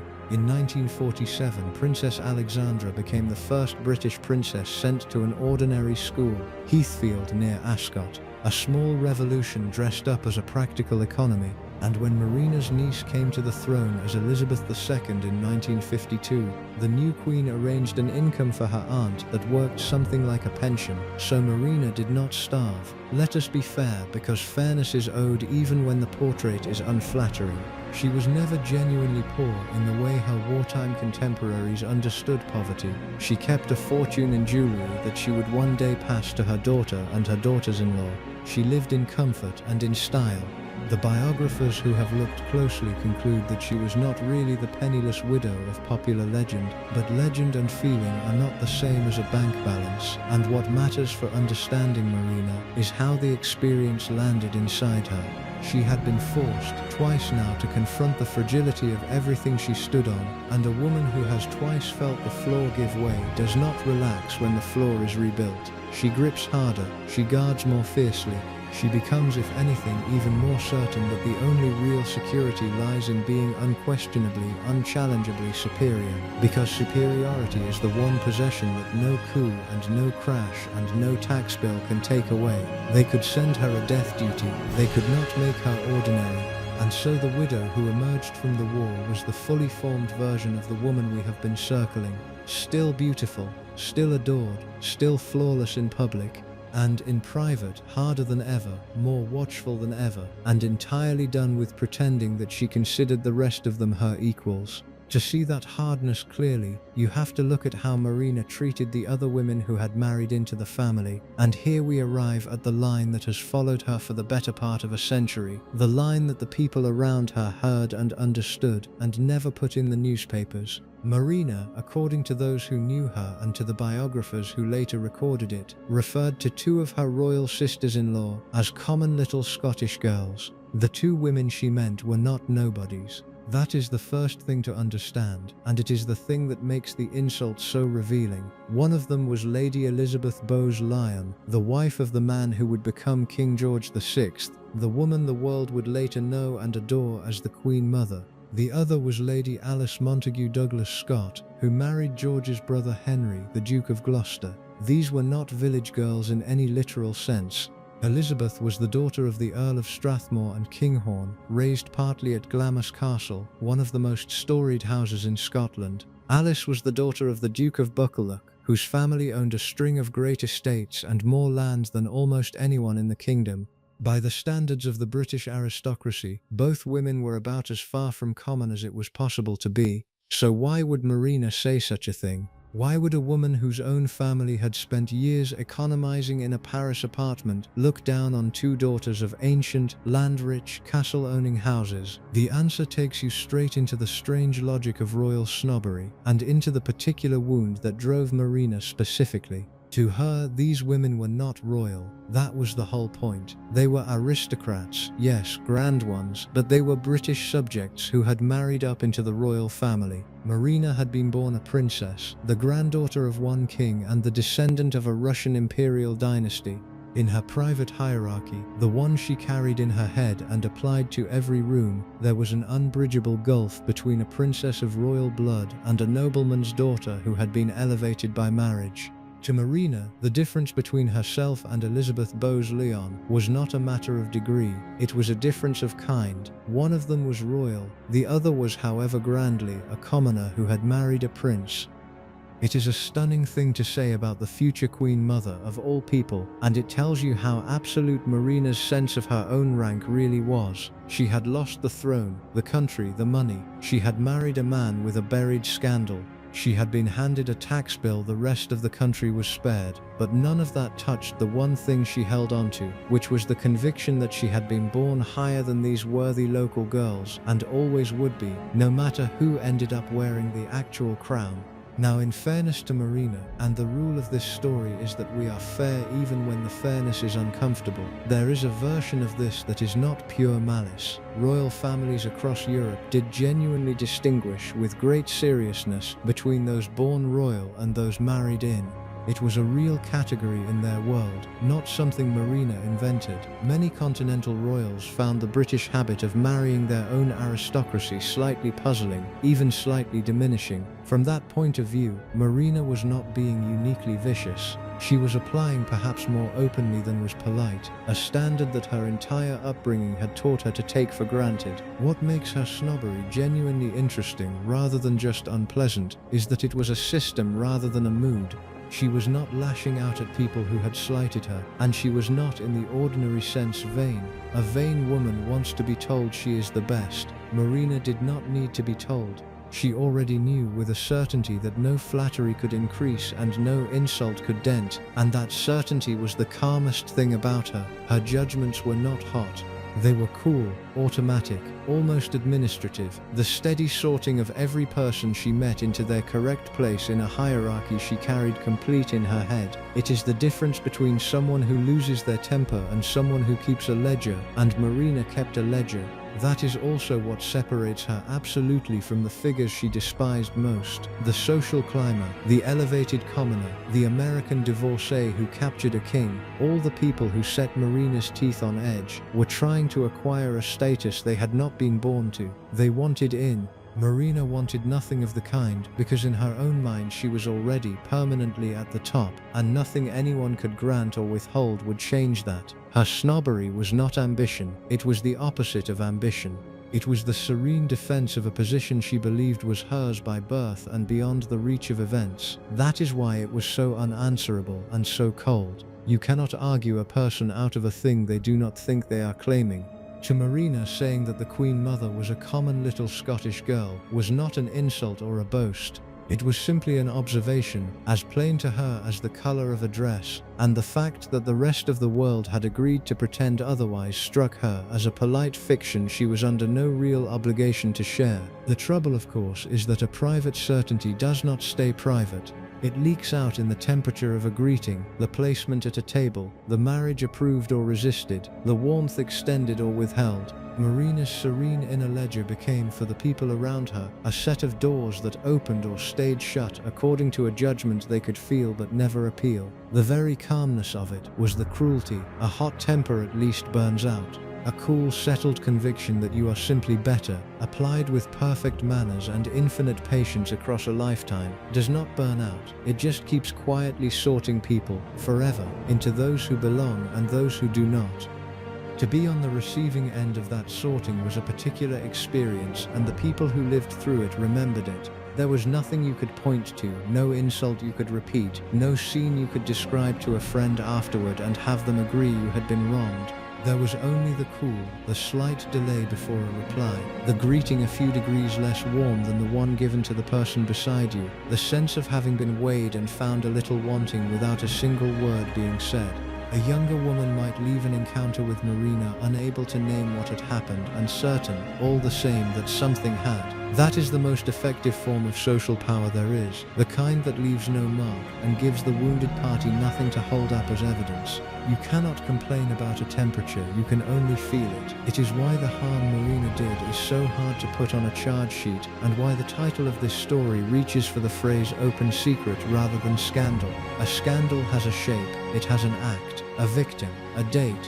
What Marina did had no shape that would survive being written down. It lived in atmospheres, in the weather she created around herself, in the difference between the people she chose to warm and the many more she chose to chill. The ones she chilled knew exactly what was happening to them and could prove none of it, and so they did what people in that position almost always do.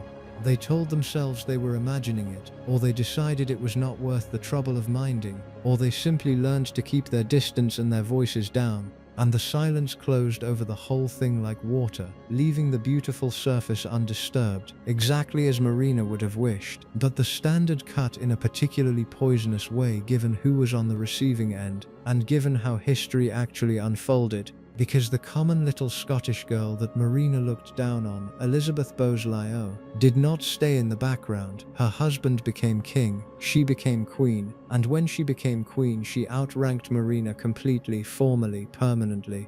The princess of royal blood had to curtsy to the nobleman's daughter she privately considered her inferior. And then, when the king died young, that same woman became the queen mother and reigned for half a century as the most beloved figure in the entire royal family, adored by the public in a way that even Marina, for all her beauty, never quite was. You can imagine how that sat. The woman Marina had dismissed as common became the unsinkable national treasure, the smiling heart of the monarchy, while Marina, the genuinely royal one, the genuinely more beautiful one, the one with the imperial blood, remained a step to the side, a glamorous aunt, a widow on a pension, curtsying to a Scottish earl's daughter for the rest of her life. The snobbery did not just reveal Marina's pride, it set up the central irony of her later years. She had bet everything on the idea that blood was the thing that mattered most, and she had to watch the woman she considered beneath her win the only prize that the public actually awards, which is love. The relationship between the two women was never open warfare. Royal women of their rank did not fight like that. They fought the way the powerful always fight in close quarters, through coolness, through precedence, through the exact temperature of a greeting, through who was placed where and who was consulted about what. And there was an extra layer of frost between Marina and the Queen Mother that had nothing to do with snobbery and everything to do with the war, with politics, and with Marina's own family. To understand it, we have to leave the question of common little Scottish girls for a moment and follow the thread back to Marina's beloved eldest sister Olga, and to a decision made in a foreign capital that would stain the family's name and put real ice into the heart of the British court.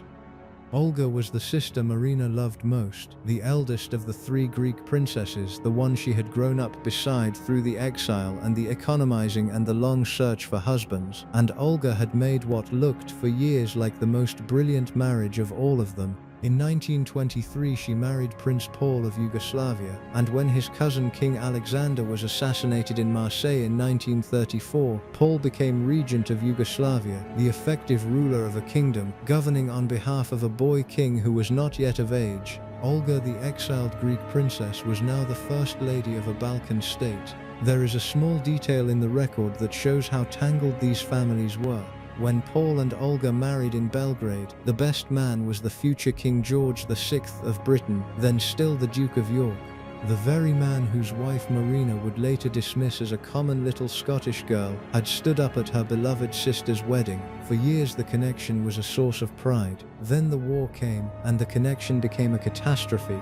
Yugoslavia sat in an impossible position, squeezed between Hitler's Germany and the wreckage of a collapsing Europe. France had fallen, Britain looked beaten, and Paul, governing a fragile country with no good options, made the decision that would blacken his name for the rest of the century. In March of 1941, under enormous German pressure, his government signed the Tripartite Pact, the agreement that bound Yugoslavia to the Axis powers. He did it, his defenders have always argued, to buy time and keep his country out of the war, with reservations and conditions attached. The defense did not matter. The act was done. The regent of Yugoslavia had signed with Hitler. The reaction was instant and violent. 2 days later, Yugoslav military officers, backed by Britain, overthrew him in a coup. Within days, the Germans invaded and tore the country apart. And Paul, the man who had tried to thread an impossible needle, was branded a collaborator and a traitor. The British took him and his family, Olga included, and placed them under house arrest in Kenya, far from Europe, far from everything, prisoners of the very allies their family was connected to by blood and marriage. Now think about what this did to Marina's position in London. Her own sister, the sister she loved best, was the wife of a man Winston Churchill himself regarded as a traitor and a war criminal. At the precise moment Marina was nursing the wounded as Sister Kay and presenting the image of a loyal British royal, her closest blood relation was interned by the British government as the consort of an Axis collaborator. The glamorous foreign princess, always slightly suspect simply for being foreign, now carried the stain of the enemy in her own family. Marina did not abandon her sister. This is one of the places where the hard, proud woman shows a streak of fierce loyalty that complicates the portrait, and we should let it complicate the portrait. Marina and George went to Churchill directly. They appealed to the Prime Minister to let Paul and Olga take refuge in Britain rather than rot under guard in Africa. Churchill, who had no warmth at all for Paul, refused them flatly. In his eyes the man was a traitor, and that was the end of it. The Duke and Duchess of Kent, for all their royal rank, could not move him, and then George died, and grief did what politics could not. After the Duke of Kent was killed in 1942, King George VI pressed Churchill on his sister-in-law's behalf, and the Prime Minister finally relented, just enough. Olga was allowed to fly to London to comfort her widowed sister, but only Olga, not Paul. The traitor regent stayed behind. There is something almost unbearably sad in that arrangement. The two sisters from the Paris exile reunited in a London blackout, one of them freshly widowed, the other the wife of a disgraced and imprisoned man, allowed a few weeks together by the grudging permission of a prime minister who despised half the family. Paul never recovered his name in his own lifetime. After the war he was not put on trial, but he was not forgiven either, and he lived out his decades in exile, moving between Paris and the south of France and Italy, a former ruler with no country to return to, the communist Yugoslavia that replaced his kingdom having branded him an enemy of the state. Olga stayed with him through all of it, the loyal wife of a disgraced man, just as Marina had stood by them both against Churchill. The rehabilitation came far too late to matter to any of them. It was only in 2011, decades after Paul's death, that a court in Belgrade formally cleared his name and declared the old verdict a political injustice. The Greek princess who had made the most brilliant marriage of the three sisters had in fact made the most tragic one, tied to a man crushed between empires for a decision that history has judged more gently than his contemporaries did. Marina watched all of it from London, helpless to fix it and loyal to the end. She had by then become something like the senior figure of the scattered Greek royal house, the most securely placed of all those exiled cousins, the one who had landed safely inside a throne that did not fall. The Greek monarchy went on lurching through the century much as it had in her childhood, restored and rejected and restored again, and the family that had produced her remained a constellation of displaced princes and princesses spread across Europe, marrying where they could, holding their titles above their circumstances. Marina was their great success story, the one who had married a king's son and stayed at the center, and the rest of the clan oriented toward her accordingly. Her cousin Philip's marriage made the connection vivid.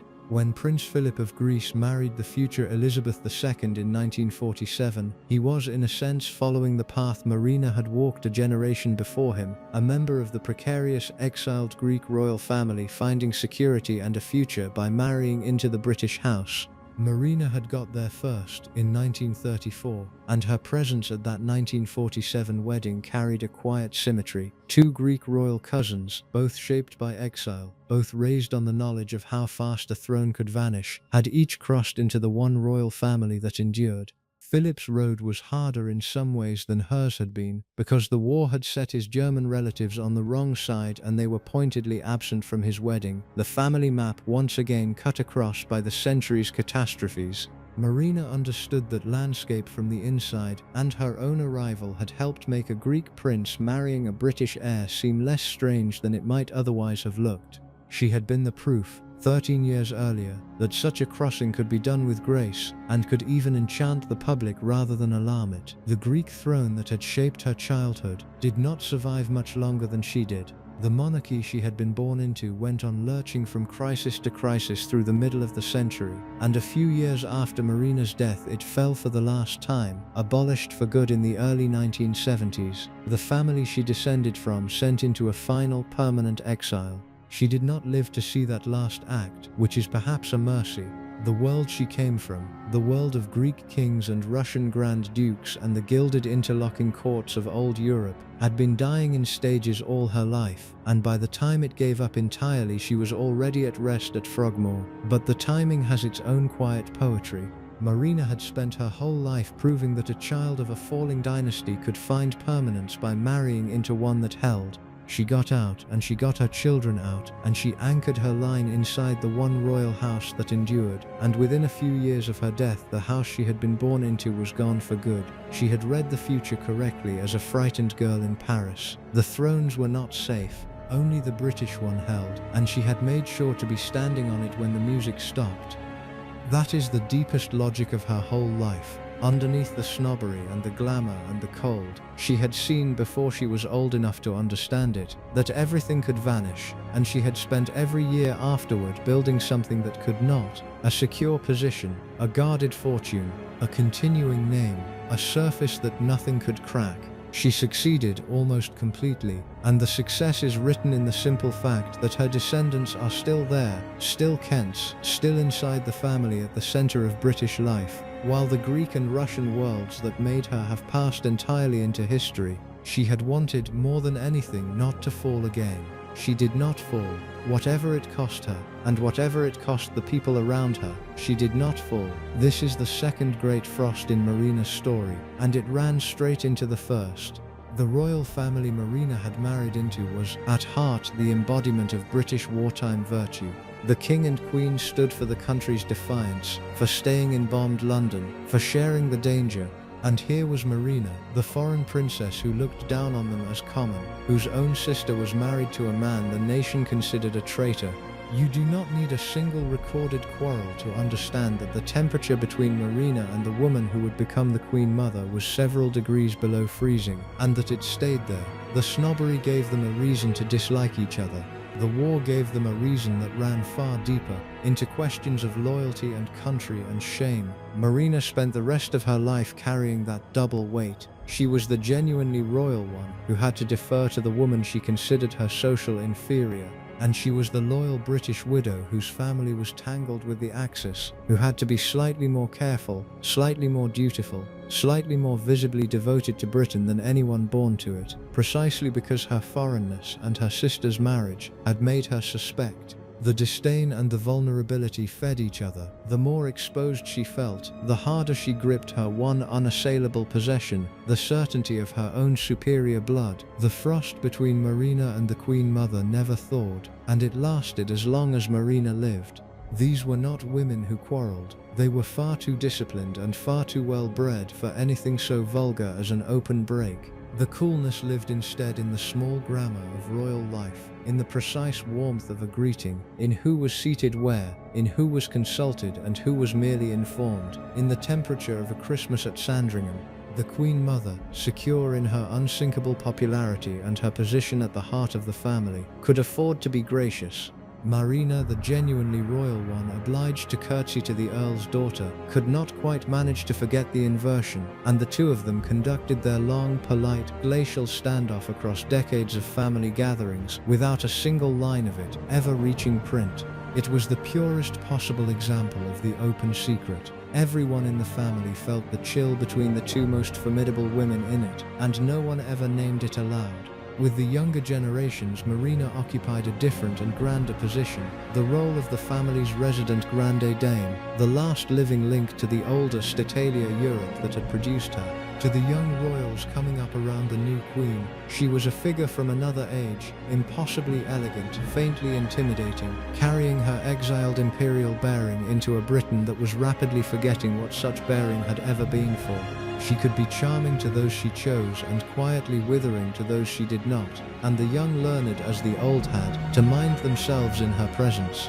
She had become the keeper of standards in a family that was slowly letting the old standards go, the woman who still knew exactly how everything ought to be done and who could make you feel with a glance that you had just done it wrong. It was a kind of authority, the authority of the last person in the room who remembers the rules, and Marina wore it to the end. We have reached the middle of her story, the point where the public icon and the private judge stand most clearly side by side, and it is a natural moment to pause for just a second. If you are finding this portrait of Princess Marina worth your time, the single most helpful thing you can do is tap the like button and subscribe to the channel. These long, careful stories of the people behind the crown take a great deal of research to get right, and every like and every new subscriber genuinely helps them reach more people who love this kind of history. That is the only thing I will ask. Now let us go back and look at the marriage that made her, because that is where everything we have been circling was forged. Let us go back, though, to the years before the war, to the marriage itself, because the marriage is where you can watch Marina perfect the art that would define her, the art of making a complicated truth look like a simple, beautiful one. The Kents were, for a few short years, the most glamorous thing the British monarchy had to offer. The old King George V was austere and gruff, a stamp collector who liked early nights and disapproved of almost everything modern. His eldest son, the Prince of Wales, was charming and hollow, and heading toward the disaster that would become the abdication. The second son, the future George VI, was shy and stammering and dutiful. Against that grey backdrop, George and Marina blazed. They were young, beautiful, fashionable, artistic. Their house in Belgrave Square filled up with the most interesting people in London, painters and composers and writers and figures from the theatre, the kind of company the rest of the royal family found faintly alarming and slightly improper. This was the world George had always belonged in, the world his addictions and his appetites had nearly destroyed him chasing, and Marina gave it a frame that made it respectable. With her at his side, the wild prince became a patron of the arts instead of a cautionary tale. His taste, which had run toward dangerous people and dangerous substances, was redirected toward beautiful objects and brilliant company. By the accounts of those who watched it happen, the marriage genuinely steadied him. The drugs receded, the chaos quieted. The man who had needed his own brother sent to rescue him became for the first time something close to settled. The court the Kents kept in those few bright years before the war was unlike anything else the royal family produced. Their London house at 3 Belgrave Square and their country home, Coppins in Buckinghamshire, became gathering places for a set the rest of the dynasty regarded with raised eyebrows, a mix of aristocrats, decorators, musicians, painters, and theatrical stars who would never have been welcome at the stiffer royal tables. Noel Coward, the playwright and performer who sat at the very center of fashionable bohemian London, was a friend, and his presence tells you everything about the tone of the place.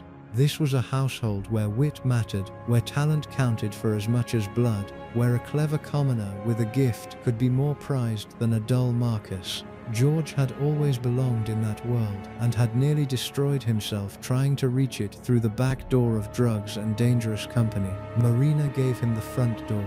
With her at his side, the same instincts that had once led him toward ruin were turned toward beauty and patronage, toward collecting fine furniture and pictures, toward filling rooms with interesting people instead of frightening ones. The photographer Cecil Beaton, who shot half the famous faces of the age, captured the Kents in the soft, flattering, slightly theatrical style that made them look like exactly what the public wanted them to be, a prince and princess out of a story.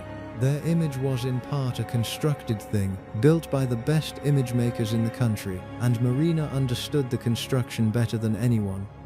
They decorated obsessively and well. Coppins filled with the objects George loved, and Marina, who had inherited her father's painterly eye and her grandmother's hunger for beautiful things, arranged a life that was as carefully composed as a still life. People who visited remembered the taste of it, the sense of walking into rooms put together by two people who genuinely cared how a room felt. For a short while in the middle 1930s, the Kents were the modern face of the monarchy, young and stylish and faintly glamorous in a way the old king could never be and the shy second son would never want to be. They were what the institution might look like if it relaxed, and the country found them irresistible. None of it was an accident, and none of it was free.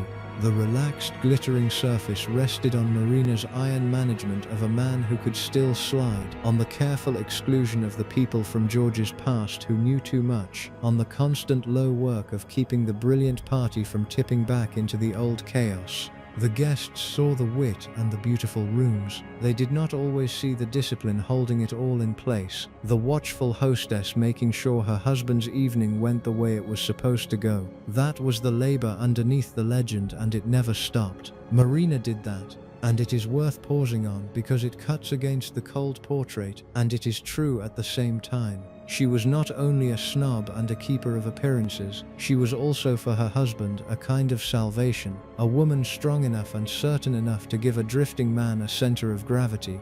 There was real partnership in the Kent marriage, real shared delight in the same music and the same art and the same beautiful rooms. Whatever calculation had brought them together, what grew between them looked, to the people who knew them, like the real thing. For a few short years before the war, the Kent marriage worked the way Marina must have hoped it would when she gambled on a damaged prince. The second half of the 1930s was their golden time.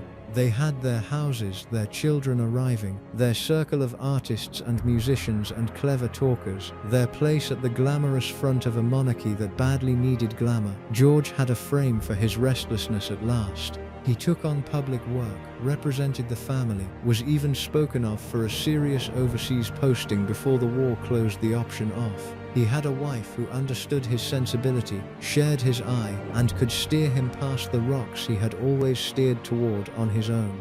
By the ordinary measures of a royal marriage, and by some of the extraordinary ones, they were happy, but the happiness always had a tension running through it, because the danger never fully went away. A man does not unmake years of addiction and recklessness by getting married, and the people closest to the couple understood that George could still slip, that the old appetites had been managed rather than cured, that the steadiness Marina gave him was something she had to keep giving, actively daily, rather than a thing that simply held by itself. She was not a wife who could relax. She was a wife who had to stay alert, watch the company, manage the evenings, keep the structure standing because the structure was the only thing between her husband and the version of himself that had needed the Prince of Wales sent to drag him back from the edge. Love in that marriage looked a great deal like vigilance. The two were braided together so tightly that Marina may not have been able to tell them apart, and when the vigilance became a permanent posture, it did not switch off when she turned from her husband to the rest of the world. She watched everyone the way she had learned to watch him. But every salvation has a price, and the price here was the surface. To keep George respectable, the past had to stay buried. The drug years, the male lovers, the blackmailing prostitute Kiki Preston and the silver syringe and the rumored child, all of it had to be sealed away behind the glittering image of the perfect modern couple. And Marina was the one who sealed it. She became the guardian of the version of George that the public was allowed to love. She managed the story, she maintained the front, she made the buried things stay buried, year after year, with a discipline that never once slipped where anyone outside the family could see. That is the labor that hardened her. When your entire marriage rests on keeping a beautiful lie intact, you develop a particular relationship with truth and appearance. You learn that what a thing looks like matters more than what it is, because the looking is the part the world can see and judge. You become an expert in surfaces, a connoisseur of them, and you start to hold other people to the standard you hold yourself. You begin to despise sloppiness, exposure, the people who let their messes show, the common ones, the ones who cannot keep the surface perfect. The very judgment that made Marina cruel was forged in the daily work of loving a man whose truth could have destroyed them both. There is a strange justice in it, and a strange tragedy too.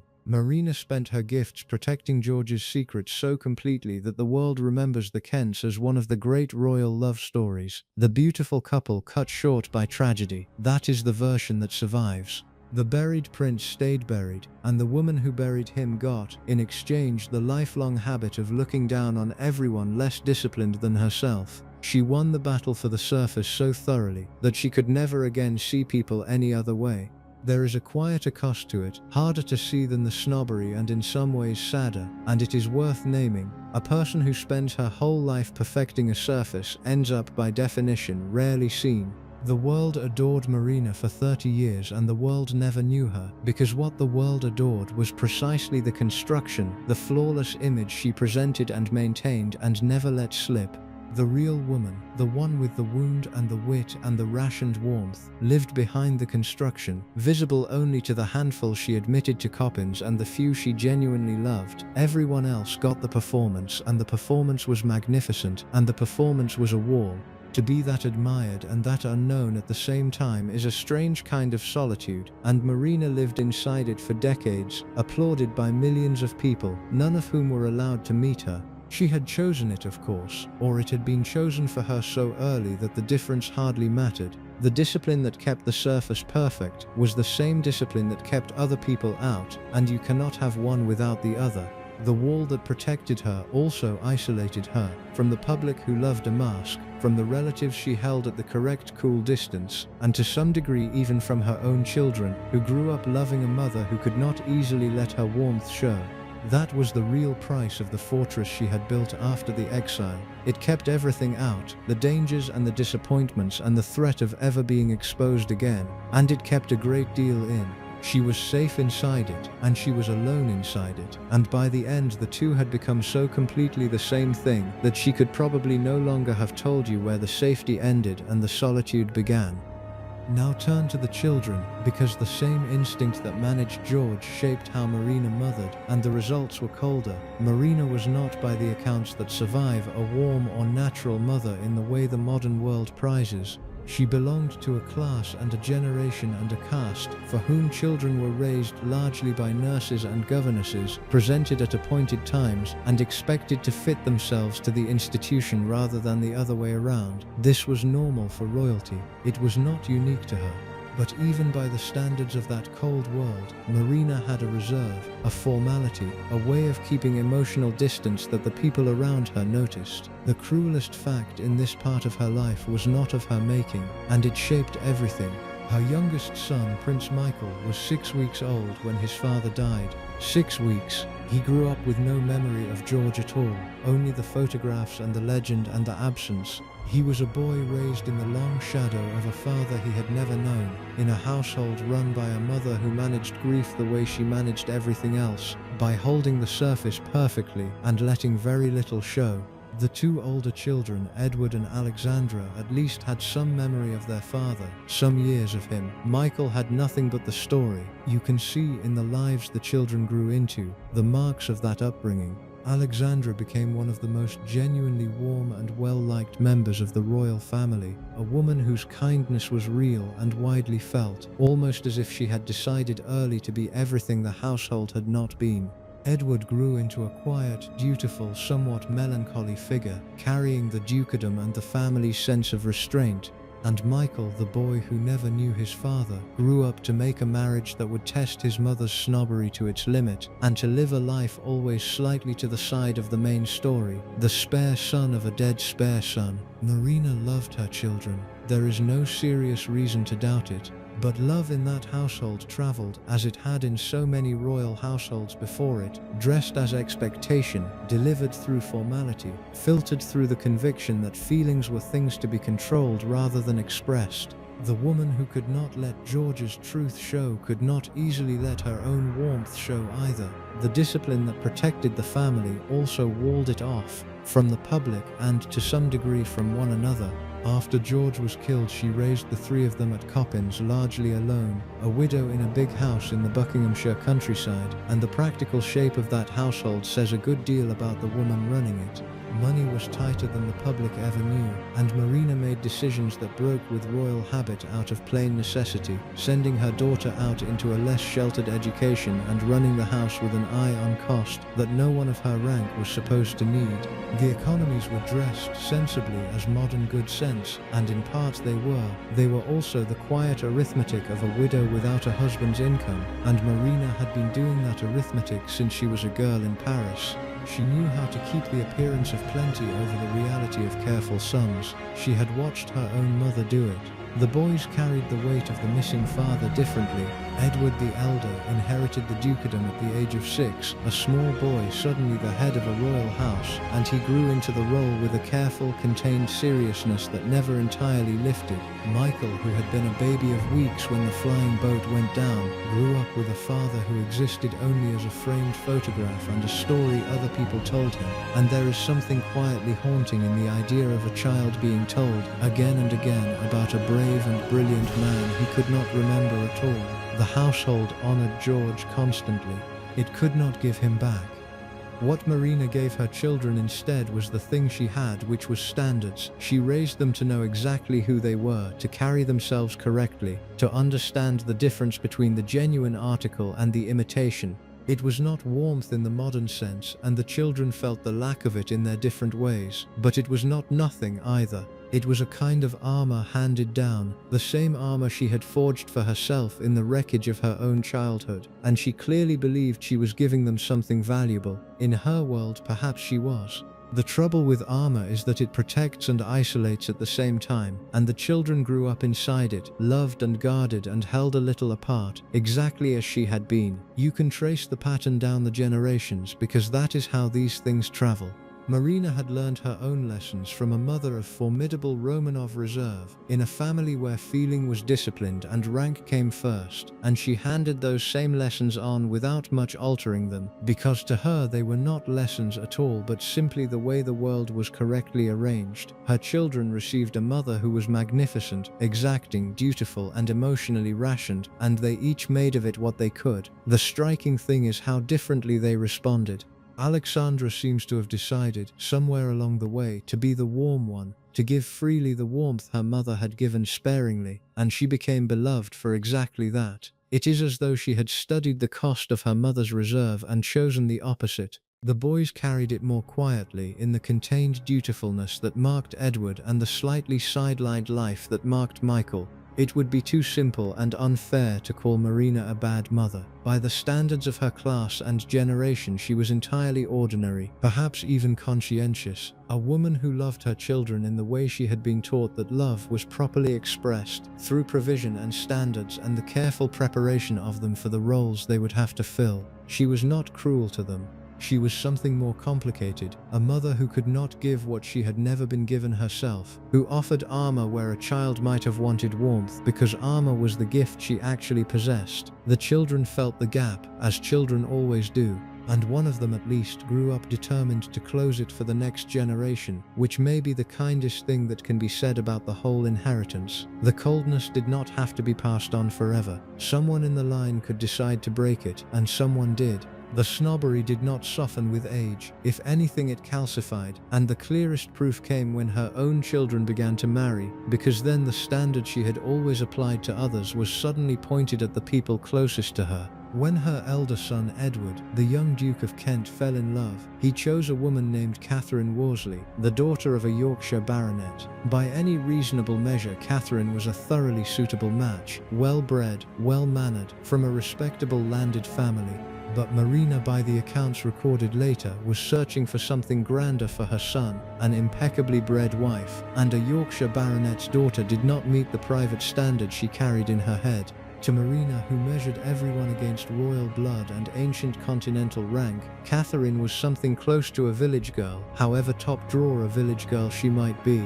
The same logic that had turned the future Queen Mother into a common little Scottish girl now turned her son's chosen bride into a country gentlewoman marrying above herself. The story of how Edward came to marry Catherine is the clearest documented example of Marina's coldness in action, and it is worth telling slowly because it shows the method rather than the temper. Edward met Catherine in the middle 1950s while he was a young officer with the Royal Scots Greys stationed at Catterick in Yorkshire, not far from her family's seat at Hovingham Hall.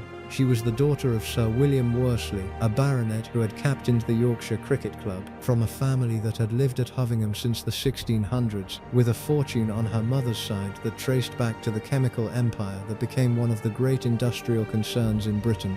She was, in plain terms, a wealthy and well-bred English woman, musical, gentle, and admired by everyone who met her. To almost anyone, she was an excellent match for a young royal duke. Marina did not see it that way. By the accounts later recorded, including the biography Mary Riddell wrote of Catherine, the Duchess was implacably opposed. She had hoped for a grander union than a baronet's daughter, something closer to the royal or princely matches of her own world, and she was not persuaded that this quiet Yorkshire girl was equal to the role of Duchess of Kent. She is reported to have forbidden the match not once but twice, refusing her blessing and using a mother's authority to hold her grown son back from the woman he wanted. There is a scene that captures the whole struggle. Edward spent one Christmas at Sandringham with the rest of the family and told his mother that he intended to leave on Boxing Day to visit Catherine in Yorkshire. Marina forbade him to go, and here the son, normally so dutiful, finally pushed back.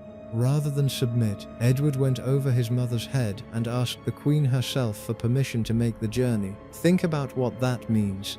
A grown man, a duke in his own right, an officer in the army, had to apply to the sovereign to be allowed to visit the woman he loved because his mother had said no, and her no carried that much weight in his life. That is the shape of Marina's power. It did not shout. It simply closed the door and made everyone, even a duke, ask permission to open it. The resistance held for years.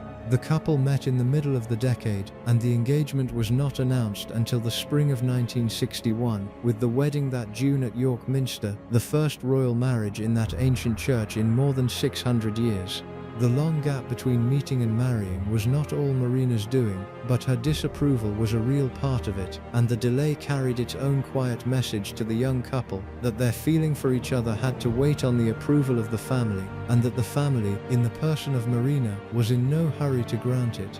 Then came the turn that makes Marina so hard to file as a simple villain. Once she accepted the marriage, she did not sulk on the sidelines. She took the shy Yorkshire bride in hand and set about turning her into a polished royal duchess, advising her, shaping her, even involving herself in the choice of the wedding gown.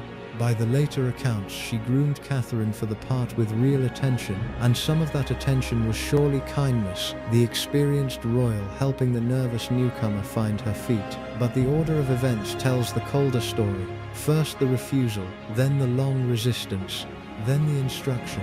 Once obedience to the family's timetable had been established, Marina could try to keep a woman out, and then train her thoroughly once she was in. And to Marina there was no contradiction in that at all. The gait and the grooming were the same act of control, performed in sequence. There is something almost tragic in watching the pattern repeat. Marina had spent her life insisting on the gulf between the royal-born and the elevated commoner, and now her own son had crossed that gulf to marry the woman he loved, and she had been unable in the end to stop him. The narrowness of her standard is the thing to sit with. Catherine was not a social climber or a scandal. She came from real wealth and an old landed family, carried herself beautifully, and went on to become one of the most loved figures the monarchy produced. If even she fell short of what Marina wanted for the Kent line, then the gate Marina guarded was narrow almost past reason, narrow even for the genuinely privileged. You do not resist a marriage that hard, for that long, about something that never truly bothered you. History, as it so often did with Marina, supplied the irony afterward. The next generation of Kent wives included one who would become famous for exactly the kind of behavior Marina had perfected and concealed. Prince Michael, the son who never knew his father, married a woman the press would eventually nickname Princess Pushy, a figure who attracted controversy and snobbery and scandal of her own across the following decades. The family that Marina had tried to keep impeccably bred produced, within a generation or two, precisely the kind of public messiness she had spent her life burying. The surface she had guarded so fiercely did not stay perfect once she was no longer there to guard it. But all of that lay in the future. To understand how Marina held the surface so completely while she lived, you have to understand the thing she used as both shield and weapon, the thing the whole country saw and almost no one understood as armor. You have to understand her clothes. Because Marina's legendary elegance was not vanity, or not only vanity, it was strategy, it was control made visible, it was the outward sign of the inward discipline that ran her entire life.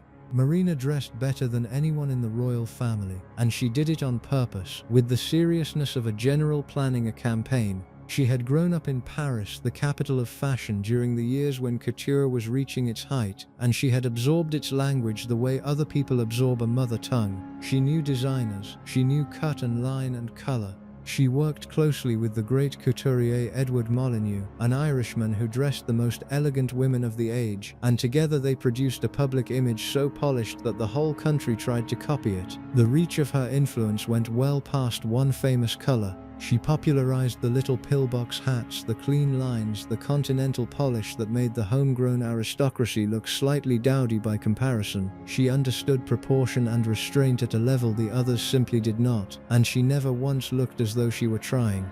When Marina walked into a room, the other women in it knew, without a word being spoken, that the standard had just risen, and that most of them had fallen short of it. That last point is the key one. Marina's elegance was not just about looking lovely, it was about establishing hierarchy.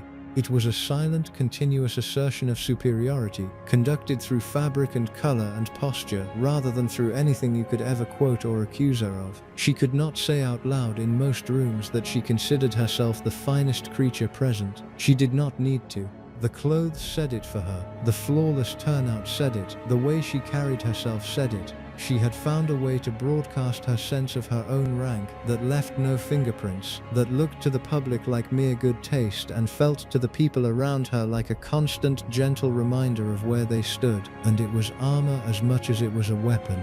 Behind the perfect surface was a woman managing buried secrets and family disgrace, and the lingering insecurity of the exile years. The flawless image protected all of that. As long as Marina looked impeccable, the world saw the icon and not the strain. Her clothes were the visible edge of the same discipline that had kept George's past buried, and her own grief private, and her family's stains out of the papers. The most beautiful woman in Europe was also the most carefully constructed, and the construction was the whole point.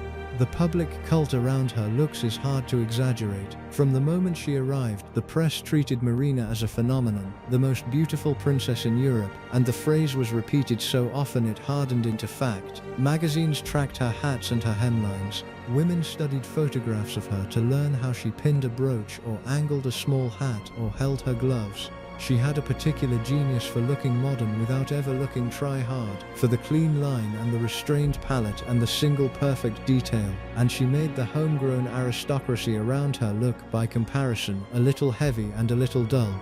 Designers wanted to dress her because being worn by Marina was an advertisement no money could buy. She was, in every sense that mattered, the first true royal fashion celebrity of the modern age, decades before the word existed, and the country consumed her image with an appetite that never really faded across 30 years. It is worth trying to say what the beauty actually was, because it was not simply a matter of pretty features. People who met her struggled to describe it and tended to reach for the same words: poise, presence, a kind of stillness. She was tall and dark and finely made, with the long, elegant lines that the cameras of the 1930s loved, but the photographs only catch part of it.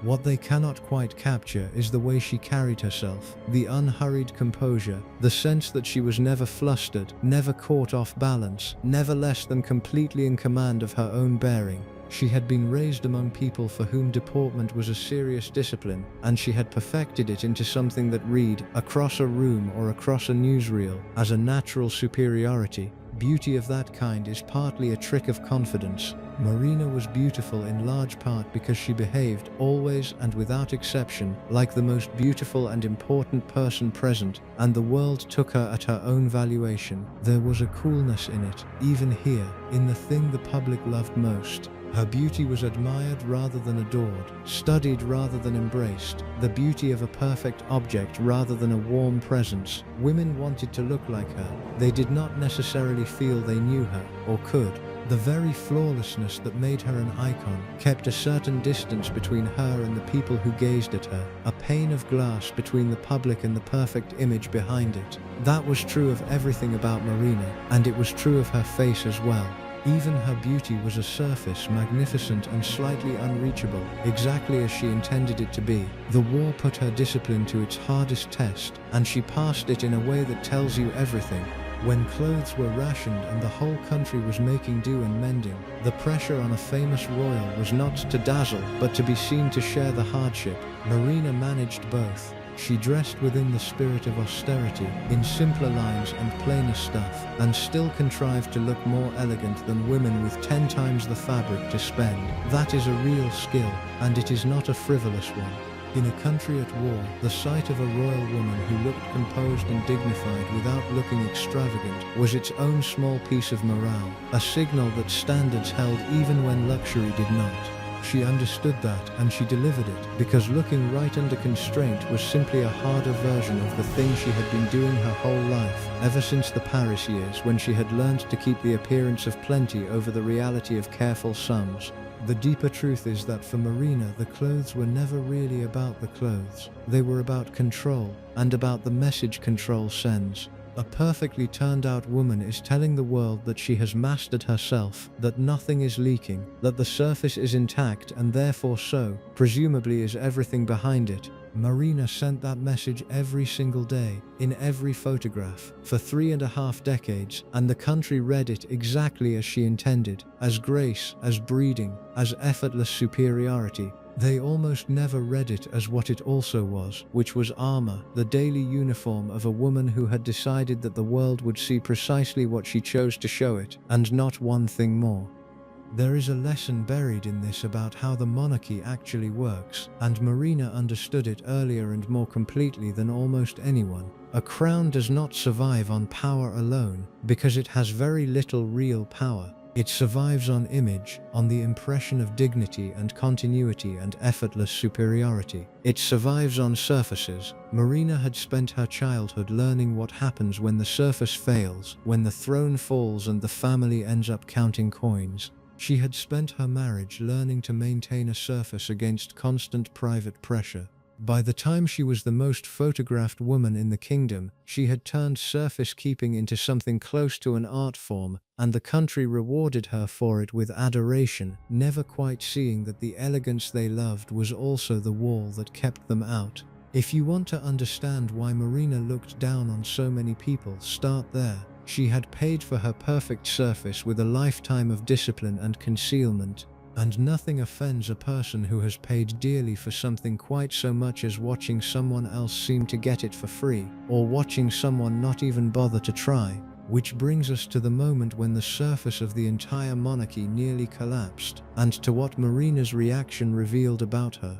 Because while Marina was perfecting her own flawless image, her husband's eldest brother was busy throwing his away, and the woman at the center of that disaster was exactly the kind of person Marina despised most. In 1936, the old king died, and George's eldest brother became King Edward VIII. He had been the Golden Prince, the most popular royal in the world, the charming heir everyone adored. And within months he threw it all away for an American divorcee named Wallis Simpson, abdicating the throne at the end of that year in a crisis that shook the monarchy to its foundations and very nearly broke it. It is hard now to feel how dangerous that year was for the institution. Britain went through 3 kings in 12 months. The old King George V died in January. His heir reigned for less than a year without ever being crowned, consumed entirely by his determination to marry a woman the government, the church, and the dominions would not accept as queen. And by December the unthinkable had happened, a reigning king signing away the throne, the line of succession lurching sideways onto the shoulders of a younger brother who had never wanted it and was not at all sure he could carry it. The machinery of monarchy, which depends above everything on continuity and the appearance of permanence, had been exposed as something that could be walked away from on a point of personal desire. For a family that sold stability as its whole reason to exist, it was close to a mortal wound. For George, the crisis was personal in a way that cut deeper than politics. He and Edward were the 2 wild, charming, artistic brothers, the pair who had always understood each other against the grey dutifulness of the rest. And Edward had been the one who pulled George back from his worst years, who took charge of him during the drug cure, who had stood as a kind of protector. Now George had to watch that brother dismantle himself in public and vanish into exile, and there was nothing he could do to stop it. The bond did not break, but it was wrenched into a painful new shape. George kept a private sympathy for his fallen brother that the rest of the family did not share, and that sympathy passed in its complicated way to Marina, which is why the Kents kept a warmer line to the exiled Windsors than the icy official position would suggest. She could despise Wallis with her whole heart and still honor the brother her husband had loved. And then there was the bitterest irony of all, the one that must have lodged in Marina like a splinter for the rest of her life. The abdication took the throne Edward threw away and handed it to his stammering younger brother, and in doing so it made that brother's wife, the Scottish Earl's daughter Marina, had filed beneath her, into the Queen of England. The woman Marina privately dismissed now outranked her absolutely, was curtsied to by everyone including Marina herself, became the radiant national symbol of wartime courage, while Marina carried the foreign taint and the traitor brother-in-law. History had taken Marina's snobbery and stood it on its head. The common little Scottish girl was the queen, and the imperial princess from 2 of Europe's oldest houses had to sink into a curtsy every time she entered the room. For Marina, the abdication was many things at once. It was a family catastrophe that thrust her shy, stammering, reluctant brother-in-law onto the throne as George VI, and made his wife, the woman Marina considered a common little Scottish girl, into queen. It was a demonstration of exactly the danger Marina had spent her life guarding against, a royal surface shattering in public, the institution's dignity dragged through the divorce courts and the gossip columns of the world. And it placed at the center of the whole disaster a woman who was, in Marina's private accounting, almost everything a royal consort should not be. Wallis Simpson was American. She was twice divorced. She was a commoner of no particular family, sharp-tongued and worldly and entirely self-made in her social climbing. To a woman like Marina, who measured the universe in royal blood and ancient rank, Wallis was not merely unsuitable, she was an affront to the entire order of things. The idea that a king of England would surrender the throne, the most secure and ancient in Europe, the very thing Marina's own family had lost and could only dream of regaining, for a twice-divorced American adventuress, was to Marina something close to obscene. She had clawed her way back to the center of royalty through patience and discipline and the careful management of appearances. Edward had thrown the center of royalty away for a woman Marina would not have considered fit to sit below the salt. The royal women closed ranks against Wallace, and Marina was among the coldest. The family's refusal to accept the Duchess of Windsor as Wallace became was nearly total, and it lasted for decades. Marina, by the accounts that survive, had no warmth for her at all and made little effort to hide it within the family. Here her snobbery and the institution's self-protection pointed in exactly the same direction, and Marina could indulge her contempt while appearing nearly loyal to the crown. It was the perfect alignment of her private disdain with her public duty, the kind of alignment she had spent her life engineering. There is a sharp contrast hiding in all this, and it is worth drawing out, because it explains a great deal about what the family actually valued. Two foreign women entered the inner circle of the British royal family in the 1930s, and the family received them in opposite ways. One was Marina, embraced, celebrated, put at the very front of the public face of the monarchy. The other was Wallis Simpson, rejected so completely that the rejection outlasted everyone involved. On the surface they had things in common. Both were foreign, both were glamorous, both were strong-willed women who knew how to hold a room. But the family drew an absolute line between them, and the line tells you exactly what mattered in that world. Marina was royal by birth, arriving to marry a younger son and strengthen the dynasty. Wallace was a twice-divorced American commoner, arriving to take the king himself and, in taking him, to cost the family its throne. One reinforced the institution, the other nearly destroyed it. Marina understood that distinction better than anyone, because it was the very distinction her own life was built on, the line between those born to royalty and those who merely married toward it. Wallace was to Marina the nightmare at the bottom of her whole worldview made flesh, the elevated commoner who had not merely climbed but had reached the very top and pulled a king down with her. Of course, Marina was among the coldest of all the royal women toward her. Wallace was not just a rival or an embarrassment, she was the living proof of everything Marina believed could go wrong when the lines of rank were not defended, and defending those lines was the work of Marina's entire life. The two foreign women were, in a sense, the two possible endings of the same story. The princess who used her blood to strengthen a throne, and the adventuress who used her charm to topple one. Marina knew exactly which one she was, and she never let anyone forget that Wallace was the other. But look closely and you find, as you so often do with Marina, a complication that makes the simple story of the snobbish princess harder to hold. Because there was a private sympathy between the Kents and the exiled Duke and Duchess of Windsor that the public never saw, a sympathy rooted in the fact that George and Edward had been close, the two wild, charming, troubled brothers of a stiff family. George understood Edward in a way the others did not, and Marina, for all her contempt for Wallace, was the wife of the brother who had loved the fallen king. The Kents maintained a warmer private contact with the Windsors than the rest of the family did, even as Marina's public and familial coldness toward Wallace remained absolute. She could despise the woman and still, through her husband, keep a door slightly open to the man. The abdication also left Marina with a lesson she would carry for the rest of her life, and it is worth naming because it connects the public catastrophe of 1936 to the private cruelties that came later. She had watched, at close range, what happened when a member of the royal family chose love over suitability. She had seen a king lose his throne, a family thrown into crisis, the whole institution shaken to its roots, all because one man insisted on marrying a woman the system could not accept. After that, no marriage question inside the family could ever again feel purely private to someone of Marina's generation. Every courtship carried the memory of Wallace. Every unsuitable match looked, to eyes that had lived through the abdication, like the first step toward another disaster. It would be too neat to say that this is the whole reason Marina later resisted her own son's marriage so fiercely. Her snobbery needed no historical excuse, and Catherine Worsley was nothing remotely like Wallis Simpson. But the abdication had taught Marina and the entire family to treat the question of who married into the house as a matter of institutional safety rather than personal happiness, and that habit of mind ran straight into her own pride about rank. A mother worried that the wrong wife could weaken a carefully rebuilt position, and a monarchy scarred by one woman who had nearly broken it, could each reach for the same language, the language of suitability, of duty, of the good of the house.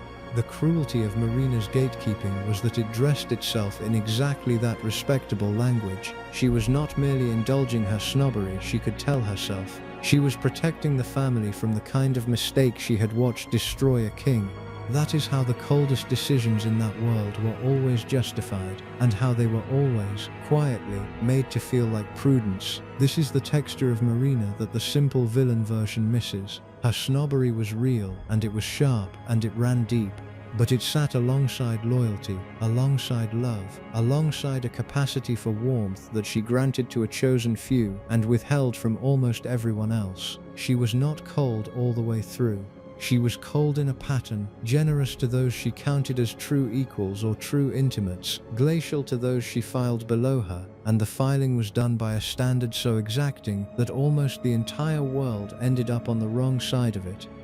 The abdication left Marina in a strange and slightly bitter position that would define the rest of her life. Her shy brother-in-law was king, his common-born wife was queen, and would one day be the beloved queen mother, outranking and outshining Marina forever.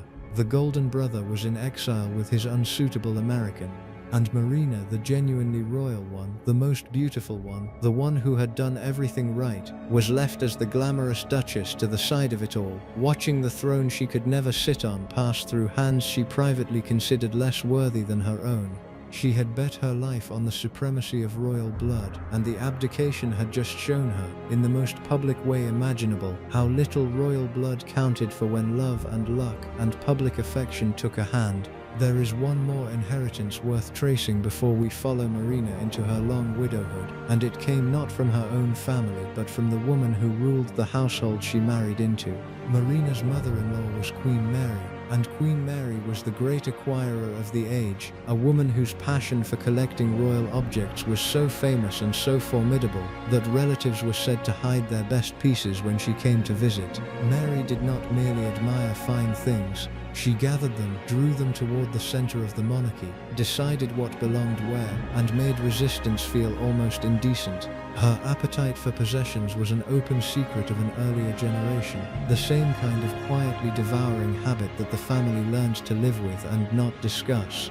The relationship between the two women was, by the standards of Marina's other family connections, genuinely warm, and the reason is instructive. Queen Mary valued blood and breeding above almost everything, and in Marina she got a daughter-in-law who satisfied her on every count. Here was no aristocrat's daughter raised up by a fortunate marriage, no commoner who had to be tactfully absorbed. Here was a real princess born royal in two of the oldest houses in Europe, carrying Romanov and Greek royal blood, schooled in courts grander than anything modern Britain could show. Mary, who had married into royalty herself and spent a lifetime defending the dignity of the throne, recognized in Marina a fellow believer in the seriousness of rank. They shared the same religion in a sense.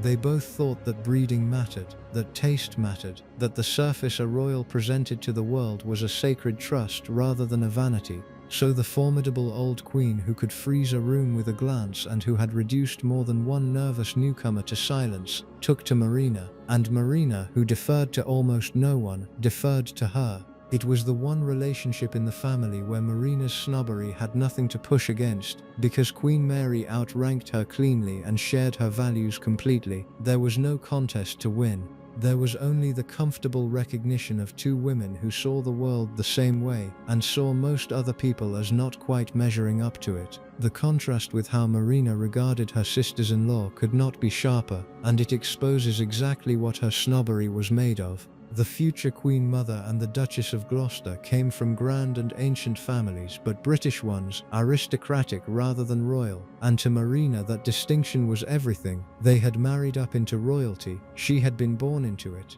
Queen Mary, for all her own non-royal enough beginnings, had spent 50 years becoming the very embodiment of the institution, and that long devotion earned Marina's respect where mere aristocratic birth never could. The line Marina drew was not simply between high and low. It was between those who belonged to the magic by blood or by total consecration to it, and those who had merely arrived.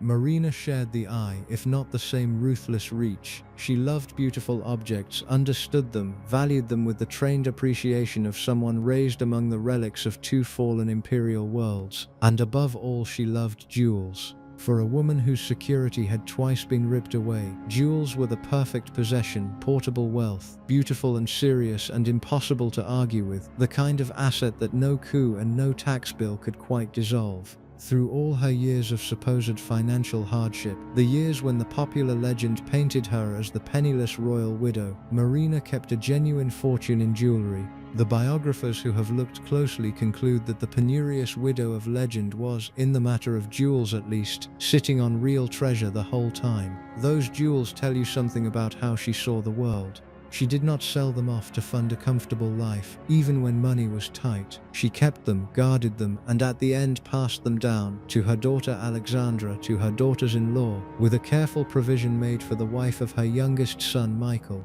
The jewels were not just wealth. They were continuity, dynasty, the family's standing made solid and wearable, the visible proof of who the Kents were. A woman who had felt the floor give way twice did not let go of the one form of security that could be locked in a box and carried out of a burning house. There is a neat closing of the circle in one of those pieces. A diamond and pearl fringed tiara that had belonged to Queen Mary came down to Marina, and Marina in turn gave it to Catherine, the very daughter-in-law she had once thought not grand enough, when the young woman married into the family. The jewels kept moving down the line whatever Marina privately felt about the necks they ended up on, because the continuity mattered more than the grievance. The dynasty came first, it always had. The jewels were only the hardest and most portable form of a deeper instinct, because Marina was a collector by nature, in the way her mother-in-law Queen Mary was a collector, and in the way her own painter father had been a man of the eye. She gathered beautiful things and arranged them and held on to them. Furniture and pictures and objects, the accumulated proof of a refined and discerning life. Part of it was simply taste, the genuine pleasure of a woman who knew quality and surrounded herself with it. But part of it surely was something deeper and more defended. A person who has watched whole palaces emptied and whole fortunes confiscated, who grew up among relatives selling smuggled treasures to pay the rent, learns to love the kind of beauty you can keep, can guard, can carry out of a burning house if it comes to that. Objects do not betray you. They do not abdicate or crash on a Scottish hillside or vote your family off its throne. They sit where you put them and they hold their worth. And for a woman who had lost so many less reliable things, that steadiness must have been its own quiet comfort. You can see the same impulse running through everything she gathered and kept. The jewels, the houses arranged just so, the children raised to carry the name, the standards maintained against all the pressure of a changing age. She was assembling all her life, a collection that could not be taken from her, made of beautiful objects and family continuity and the unshakable knowledge of her own rank. It was the answer she had worked out, as a frightened clever girl in Paris, to the terror of losing everything. You acquire what cannot be lost, you guard it absolutely, and you pass it down. The collection outlives the collector, and the name goes on, and the floor never gives way again. You can see threaded through all of this, the single quality that organized Marina's entire character: control. Control of her image through the flawless clothes. Control of her husband's story through the careful burial of his past. Control of her grief through the perfect public dignity. Control of her possessions through the jewels she would never let slip. Control of her social world through the silent, continuous assertion of her superior rank. She had learned as a child that the things you do not control can be taken from you, and she spent the rest of her life making sure that as little as possible remained outside her grip. That need for control is what made her cold, and it is also what made her formidable, and the two cannot be separated. The same discipline that left her children slightly chilled and her sisters-in-law quietly insulted was the discipline that held her family together through catastrophe, that buried a scandal so completely the public never knew, that carried her through widowhood and disgrace and financial fear without a single visible crack. You do not get the strength without the coldness. They are the same thing seen from two different sides. And yet there was warmth in her, real warmth, and it surfaced in one of the most surprising friendships of her widowhood, a friendship that became its own quiet, open secret in the years after George's death. Because the glamorous, exacting, blue-blooded Duchess of Kent, the woman who looked down on Earl's daughters as common, formed a close and very public bond with an American comedian and entertainer named Danny Kaye. On the face of it, nothing could be more unlikely. Danny Kaye was the son of Jewish immigrants from Ukraine, a Brooklyn-born vaudeville performer who had clawed his way to Hollywood stardom through sheer talent and energy. He was a clown, a song and dance man, a beloved entertainer, about as far from the imperial bloodlines of Marina's world as it was possible to get. By her own strict standards, he was the definition of a commoner, a self-made performer with no rank at all, and Marina adored him. They were photographed together, including at her own country home, Coppins, the entertainer and the princess at ease in a way that surprised everyone who only knew the icy public Marina. The friendship was warm, evident, and the subject of exactly the kind of speculation you would expect. Whether it was ever more than friendship has never been established, and it would be dishonest to claim certainty where there is only rumor. What is certain is the bond itself and what the bond reveals, because here is the lovely contradiction at the heart of it. The woman whose snobbery could turn a future queen into a common little Scottish girl could also, when she genuinely liked someone, set the whole hierarchy aside completely. Danny Kaye had no rank, no blood, no ancient name.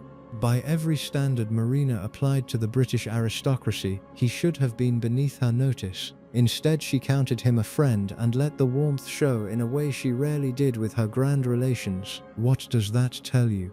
It tells you that Marina's snobbery was never really about wealth or even purely about birth. It was about a kind of authenticity she recognized and prized. Danny Kaye was, unmistakably, exactly what he was. A brilliant, self-made entertainer with no pretensions to being anything else.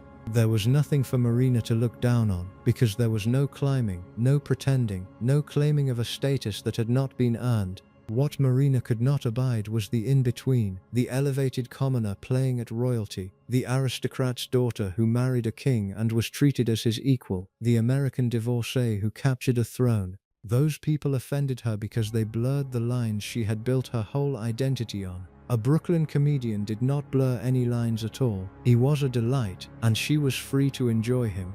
It is one of the few places where you see Marina off duty, the surface relaxed, the discipline eased, the warmth allowed out, and it makes the coldness elsewhere sadder rather than more forgivable, because it proves the warmth was always there. She had it. She simply rationed it, fiercely by a private logic that admitted very few people and excluded almost everyone, and she spent it most freely on an American clown who asked nothing of her except her company. The friendship with Danny Kaye was the most surprising example, but it was not the only one, and together they sketched the outline of a private Marina that the public never met. Away from the engagements and the cameras, among people she had chosen rather than people she was obliged to tolerate, she could be funny, sharp, mischievous, genuinely good company. She had her father's eye and her father's pleasure in art and beautiful things, and she filled her private hours with them. She read, she collected, she arranged her rooms, she kept up with the people who amused her and dropped the ones who bored or offended her with the same quiet finality she applied to everything. The Coppins Marina, the off-duty Marina, was a real person with real appetites and a real sense of humor, and the people lucky enough to be admitted to that circle were genuinely fond of her, which tells you the coldness was never the whole truth. It is the rationing that is the heartbreak of her in the end. The warmth existed. It was not a performance she could not deliver, but a thing she possessed and guarded and doled out by a logic so strict that almost no one qualified. A Brooklyn comedian did, because he wanted nothing and pretended nothing. A beloved sister did. A small handful of intimates did. And the vast remaining population of the earth, including a good many of her own relations and very possibly at times her own children, did not, and lived on the cold side of a wall they could feel but never breach. She was not a woman without a heart. She was a woman who had decided after losing too much that her heart was a thing to be protected rather than spent, and who kept to that decision with the same iron consistency she brought to everything else. The tragedy is not that the warmth was missing, it is that it was there the whole time, locked up, behind the most disciplined guard in the royal family. The widow who emerged into the long second act of her life threw herself into work with the same disciplined energy that had always been her truest quality, and the public who never saw the coldness loved her more than ever for it.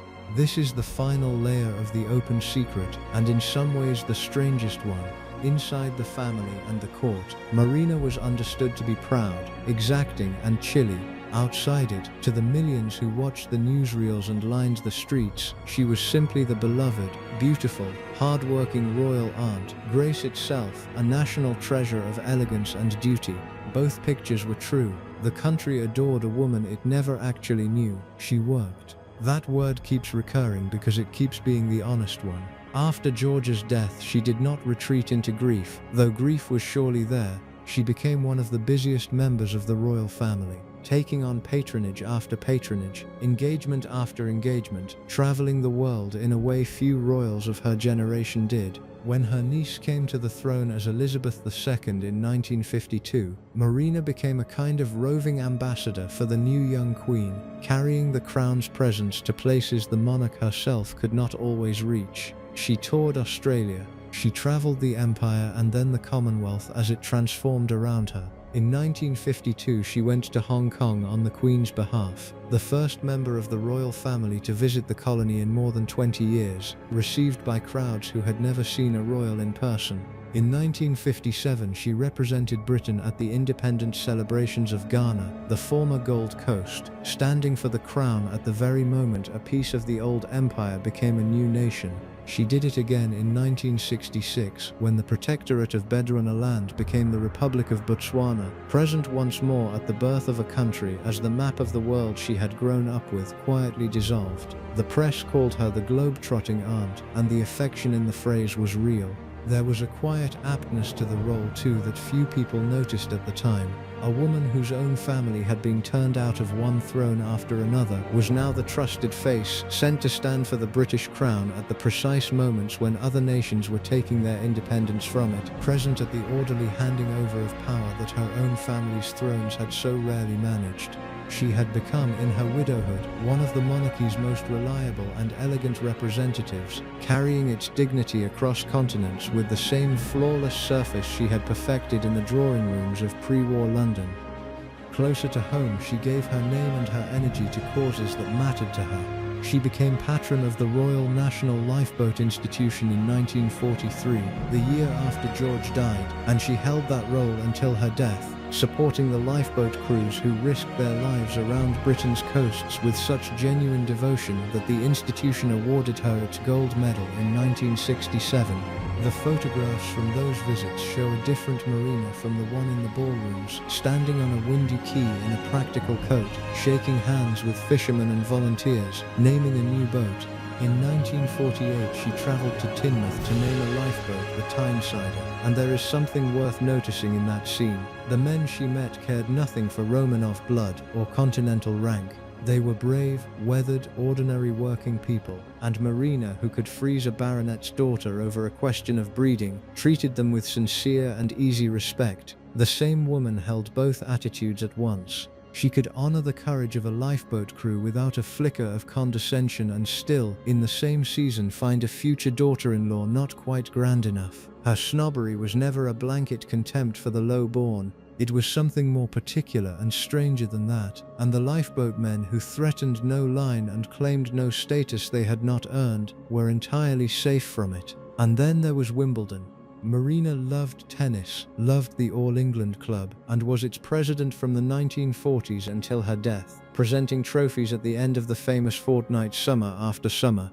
She cared enough about the place that the women's doubles trophy, first handed over by her in 1949, was named the Duchess of Kent Challenge Cup in her honor. The role suited her completely because it was ceremony with a clear shape, winners and losers, correct dress, controlled emotion, applause at the proper moment. For a generation of tennis followers, she was simply part of the championship, the elegant figure who came out onto center court at the finish, as fixed a feature of the English summer as strawberries and rain. The role stayed in the family after she was gone.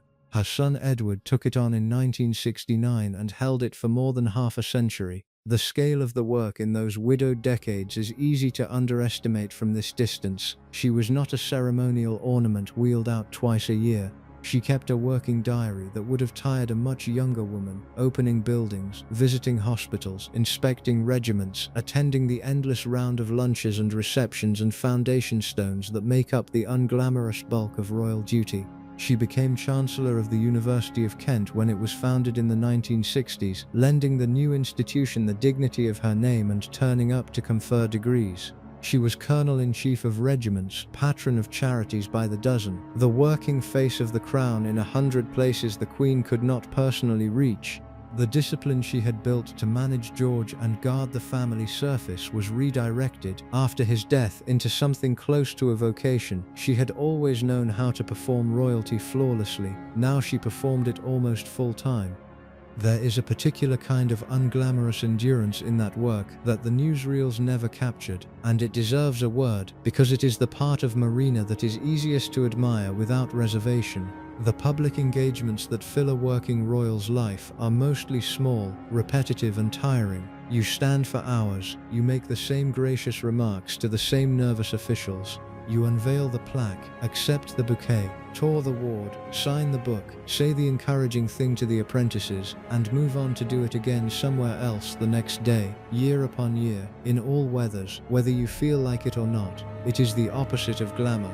It is a job, and a wearing one, and Marina did it tirelessly into her 60s, long after she might have eased into a comfortable retirement on her standing alone. She turned up, she was prepared. She was, by every account, gracious to the ordinary people she met, who went home having shaken the hand of the most elegant woman in England and remembered it for the rest of their lives. There is a kind of generosity in that which her snobbery never cancelled, the generosity of a woman who took the public part of her role seriously enough to give it her best face every single time, no matter how tired she was or how little the occasion gave back to her. That faithfulness to duty is the strongest answer to anyone who would reduce her to a cold snob, and it should be allowed its full weight. The same iron discipline that made her chilly in private made her magnificent in public service, and the two were not separable. They were the same trait pointed in two directions. The woman who could freeze a daughter-in-law over a question of rank was also the woman who would drag herself across the country to open a hospital wing for people who would never be anything to her socially at all, and do it with apparently effortless warmth. You do not get to keep one Marina and discard the other. The discipline that isolated her was the discipline that served the country, and she gave both for the whole of her widowed life. Her position in the family shifted in a way that suited her exactly when her niece became queen. Elizabeth II came to the throne in 1952 as a young woman of 25, surrounded by relatives a generation older, and Marina, the glamorous widowed aunt with the imperial bloodlines and the continental polish, occupied a particular niche in that new court. She had genuine seniority. She had been a royal duchess since before the new queen was born, had known the family through the abdication and the war, carried Romanov and Greek royal blood that outranked, in the old reckoning, almost everyone around the throne. And yet she had no real power, only standing, only the dignity of her name and the usefulness of her elegance. So she did what she had always done. She made the standing into a role. She became the crown's most polished traveling representative, the aunt who could be sent anywhere and trusted to be perfect, and in doing so she found, late in life, a use for all that discipline that was not about managing a difficult husband or burying a scandal, but simply about service. Her pride never left her though, and it showed in the small territorial battles that mattered enormously to a woman of her sense of rank. When her son Edward married in 1961, the strict logic of titles meant that the new young wife became the Duchess of Kent, and Marina, by the old convention, should have slid into the faintly mournful style of Dowager Duchess of Kent. She would have none of it. The word dowager, with its whiff of black bombazine and the back bedroom, was not going to be attached to a woman who still considered herself the most elegant person in any room she entered. With the Queen's permission, she set the convention aside and announced that she would be known instead as Princess Marina, Duchess of Kent, falling back on the rank she had been born with, her birthright as a princess of Greece and Denmark, which after all outranked the courtesy title she had married. It was a characteristic move. Faced with a label she found diminishing, she reached past the British system entirely and pulled rank from the imperial bloodlines no British convention could touch. She had spent her life insisting that her blood was the realest thing about her. Even the question of what to call herself in old age became one more occasion to make the point. There was something fitting in it, and something a little poignant too. The woman who had judged everyone, who had filed half the British aristocracy beneath her, spent her last 2 decades in the humblest royal work there is, the patient, repetitive labor of showing up. She was good at it because she was good at surfaces, and the surface a tireless working royal presents to the world is exactly the kind of surface she had spent her whole life perfecting. The public never saw the cold private judge. They saw the gracious aunt who came to open their hospital and shake their hands and stand in the rain at their ceremony, and they loved her for it. And the love was not misplaced, because the work was real even if the warmth behind it was rationed. There was another kind of power in those years, quieter than the public work and harder to photograph, and the press of the day noticed it. By the later 1950s, with the young queen on the throne and an older generation of royal women arranged around her, journalists began to write about the private influence of the women at court, and Marina was one of the figures they pointed to. One Australian magazine of the period went so far as to call her a kind of widow behind the throne, a phrase that says less about any formal role, which she did not have, than about how people sensed her presence. She was understood to be discreet, well-connected, and worth listening to. A woman whose opinion could matter in a quiet word at the right moment, even though she held no constitutional position whatsoever. 3 women circled the new queen with different kinds of claim on her, and the contrast among them is illuminating. The Queen Mother had the authority of a mother and the immense public affection of the wartime years. Princess Margaret had youth, glamour, emotional force, and a permanent place in the headlines. Marina had something the other 2 did not: the deep old Europe royal blood. The long experience of exile and war and scandal survived, and a famous reserve that made her seem above the ordinary scramble for attention. She did not need to fill the newspapers to count in the room. Influence of that kind does not require an office or a title or a salary. It needs only access, and a reputation for judgment, and the sense among the people around you that your good opinion is worth having and your cold one worth avoiding.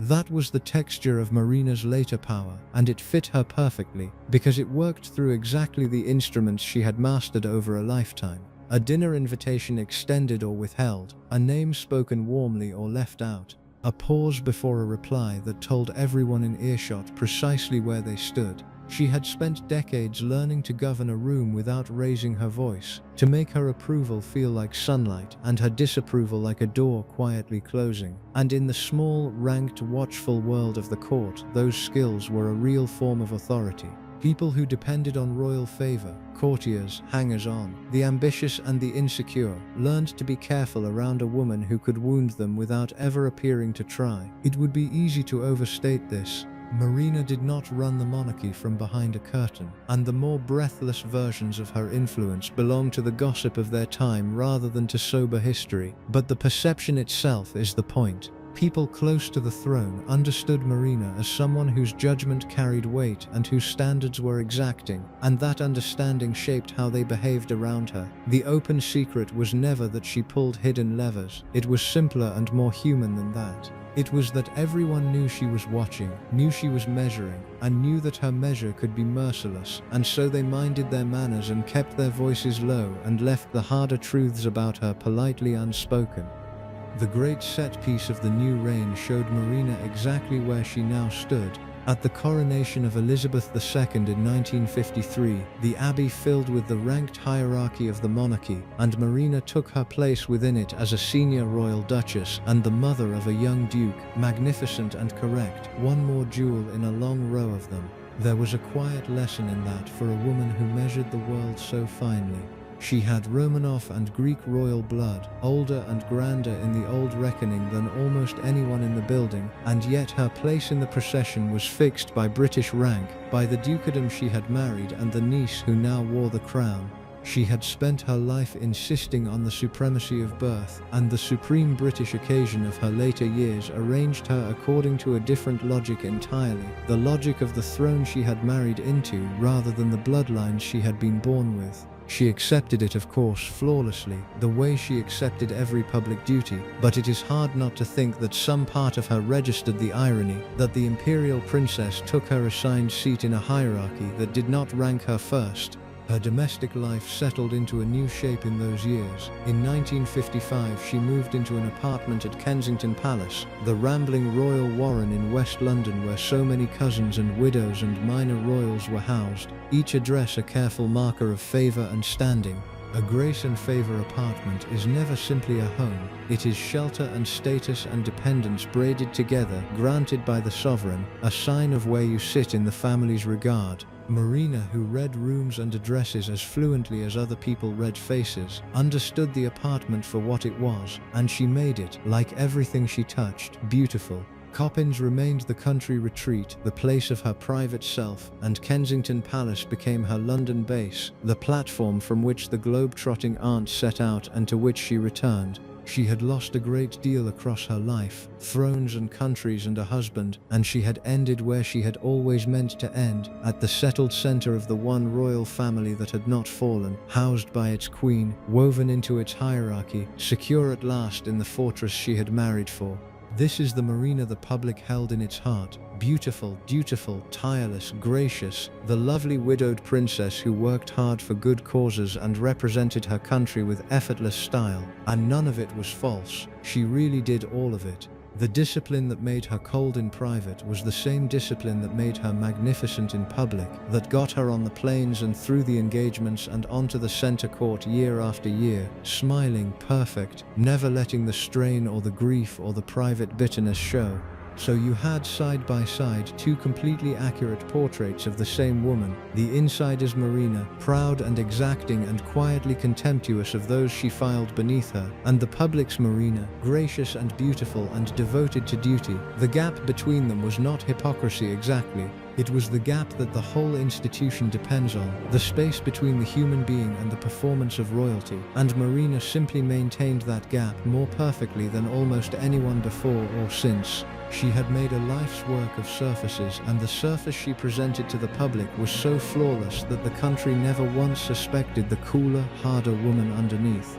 We are at the heart of her story now, the place where the two Marinas meet, and from here the path runs toward her final years, and toward the quiet, sudden ending that almost no one saw coming. But before we follow her there are a few last pieces of the woman to set in place, the parts of her that the public glamour tended to hide.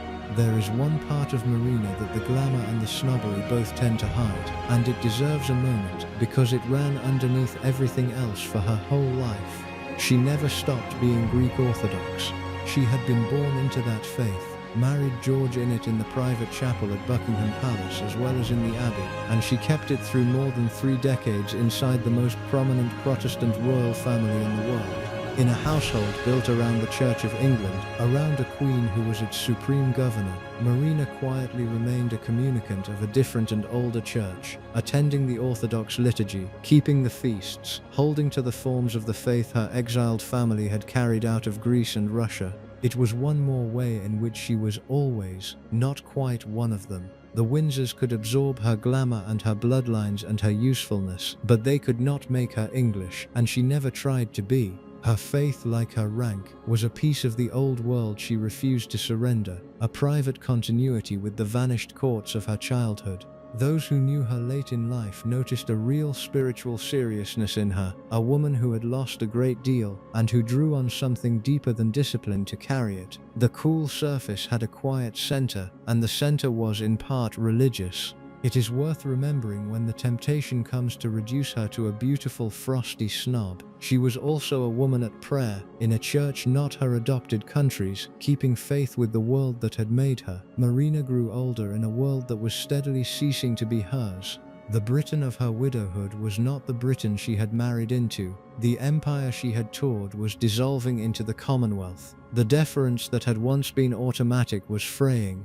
The 1960s arrived, loud and young and impatient, and the kind of hushed reverence that had surrounded royalty in her youth began to feel like a relic. Marina, the embodiment of an older, statelier elegance, became in her last years a kind of living link to a vanishing age, the last foreign princess to marry into the British royal family, the final survivor of a style of royalty that the modern world was leaving behind. She remained beautiful, which seemed almost unfair. Into her 60s she carried the same poise, the same flawless turnout, the same vigor she had shown in her 20s.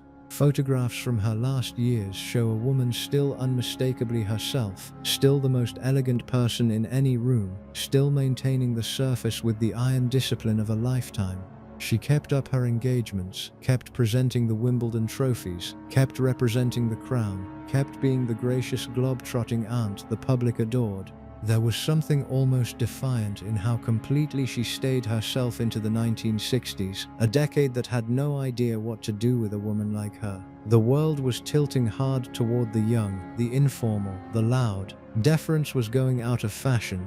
The hushed reverence that had surrounded royalty in her youth was curdling into something more skeptical, and a new kind of celebrity, brash and self-made and democratic, was rising to replace the old kind she embodied. Marina did not bend to any of it. She went on dressing immaculately, holding herself perfectly, applying the same exacting standards to herself and everyone around her, as though the tide were not coming in. In a sense, she had been preparing for this her whole life. She had always been a figure from a vanishing world, ever since she was a child watching the Russian and Greek courts disappear, and she had always answered the vanishing with the same response, which was to hold her form and refuse to let the loss show. It made her, in her last years, a kind of living monument. She had outlasted the empire she had toured. She had outlasted the deference she had grown up inside. She had even, in a quiet way, outlasted her own moment, the brief glamorous heyday of the 1930s when she and George had been the bright modern face of the monarchy. Now she was the grand old keeper of all of it, beautiful still, exacting still, carrying into a noisy new decade the bearing of courts that had been gone for 50 years. There was loneliness in that, surely, though she would never have called it by that name. The whole point of Marina was that she did not name such things. She simply stood up straight, put on the right hat, and went out to do her duty, while the world she had been made for finished dissolving around her. She had lived across one of the great transformations in the history of the monarchy, and she was one of the last people who could remember its beginning. She had been born when Victoria's grandson sat on the throne and the British Empire was near its height, when royalty was a remote and gilded thing glimpsed through carriage windows. She had married into the family just as it was learning to be heard on the wireless, and she had watched it learn, reluctantly, to be seen on television, to be photographed in its kitchens and interviewed in its drawing rooms, to trade some of its mystery for a more modern kind of affection. Marina belonged, body and soul, to the older model, the one built on distance and splendor and the unquestioned authority of blood. She had been its perfect ornament, and she lived just long enough to see it being dismantled in favor of something more approachable and less grand, a monarchy that would survive by seeming human rather than by seeming superior. She was a bridge between the two, and like most bridges she belonged fully to neither shore. The old world had made her and the new one was leaving her behind, and she carried both facts with the same straight back she carried everything else. Then in the summer of 1968, the surface finally began to fail, and it failed from the inside in a way no discipline could control. It started small, the way these things do. She had been noticing a weakness in her left leg, a faint unreliability she could not quite explain. She had carried on, because carrying on was what she did, but the weakness grew. For the first time in nearly 35 years as a member of the royal family, she cancelled an official engagement, citing a slight knee injury, a small white lie to cover something she did not yet understand. The weakness spread to her left arm. She began to stumble, to trip, the famously graceful princess betrayed by her own body. In the middle of July, she had a more serious fall and struck her head. She was taken to a hospital in Bloomsbury, kept for a few days, and sent home to Kensington Palace with instructions to rest. And then the truth arrived, the truth that no amount of discipline or elegance could manage away. The doctors found an inoperable brain tumor. There was nothing to be done. The most beautiful princess in Europe, the woman who had controlled everything she possibly could for 61 years, was facing the one thing that could not be controlled at all. The family expected they might have months, perhaps as much as half a year, to give her a gentle and comfortable end. They did not get it. The decline was swift. At 20 minutes to noon on the 27th of August, 1968, Princess Marina, Duchess of Kent, died in her sleep at her home in Kensington Palace. Her children were there. So was Olga, the beloved sister from the Paris exile, the sister whose marriage had once frozen the British court, at her side to the very end. Marina was 61 years old. There is a detail about the timing that is almost too neat for real life, and yet it is true. She died on the 27th of August. Her husband George had been killed on the 25th of August, 26 years earlier. She died, in other words, within 2 days of the anniversary of his death, almost exactly 26 years after the Scottish hillside took him from her. The woman who had spent a quarter of a century as his widow slipped away at the very corner of the calendar where she had lost him. Her death was a genuine shock to the country, partly because the announcement of her illness and the announcement of her death came almost on top of one another, leaving no time for the public to prepare. The newsreels mourned a greatly admired and loved royal.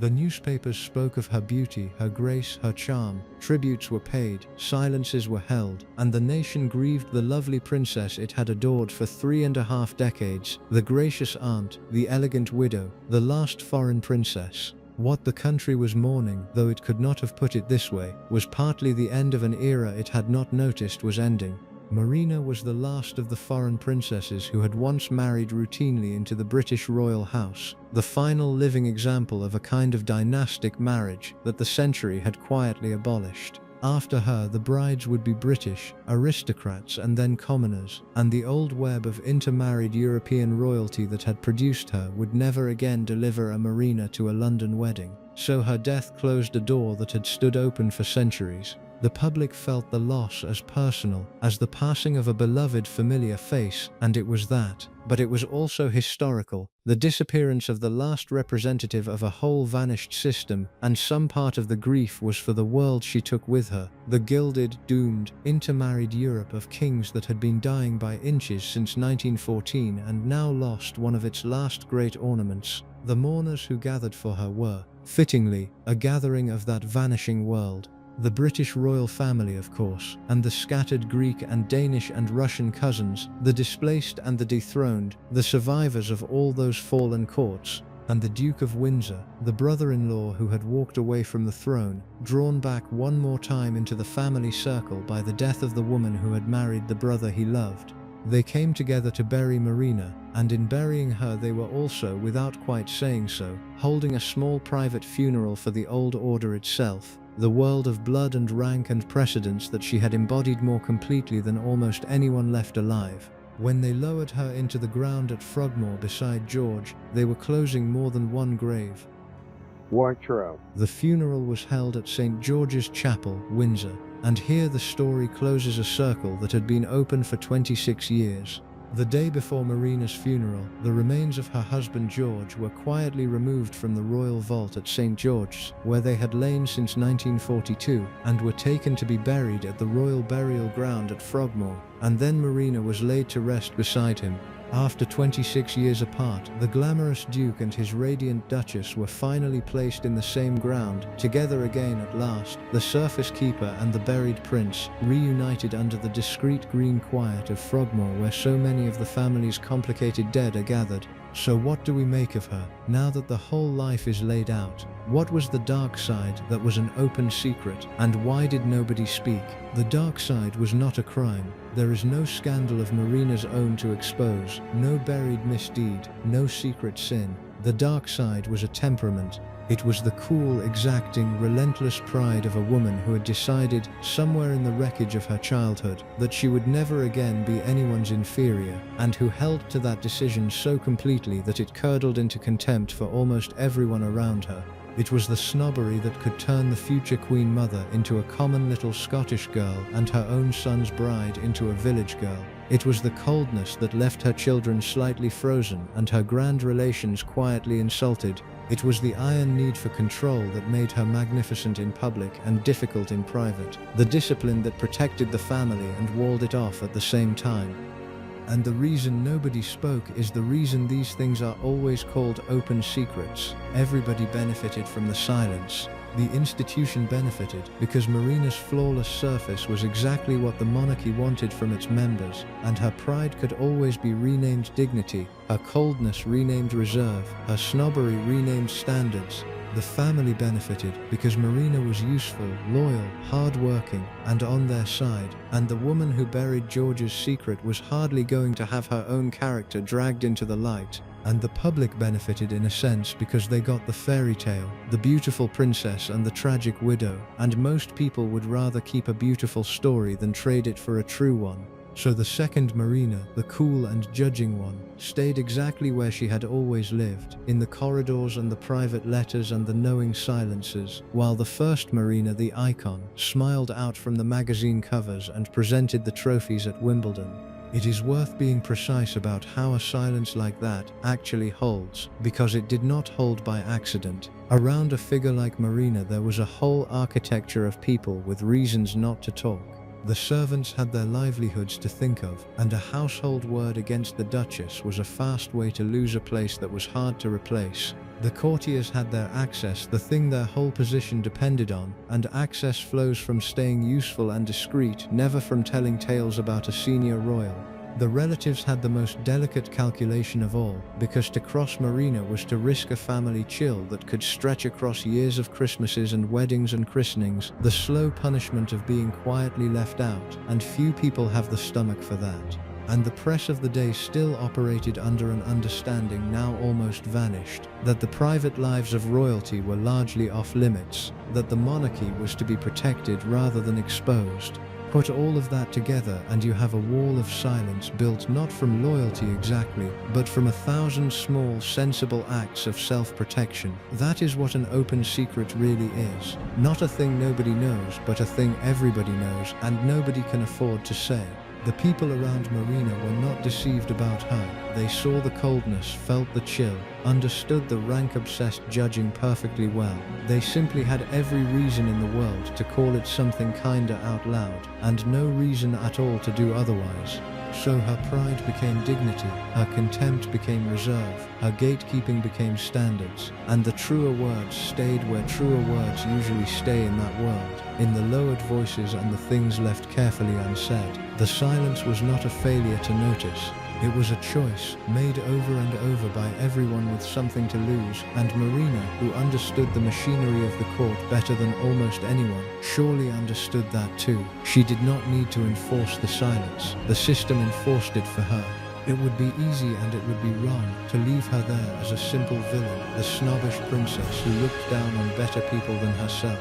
The truth is more uncomfortable than that, and more human. Marina was a woman shaped by a real wound. She had been a child of two fallen imperial worlds, raised among Russian grandeur and then thrown into Parisian exile, taught before she was old enough to understand it that rank without security is a cruel joke and that everything can be taken away. She built her armor against that terror, and the armor worked. It carried her back to the center of royalty, through scandal and war and widowhood and disgrace, without a single public crack. The coldness was the cost of the strength, and you do not get to keep one and discard the other. They were the same woman.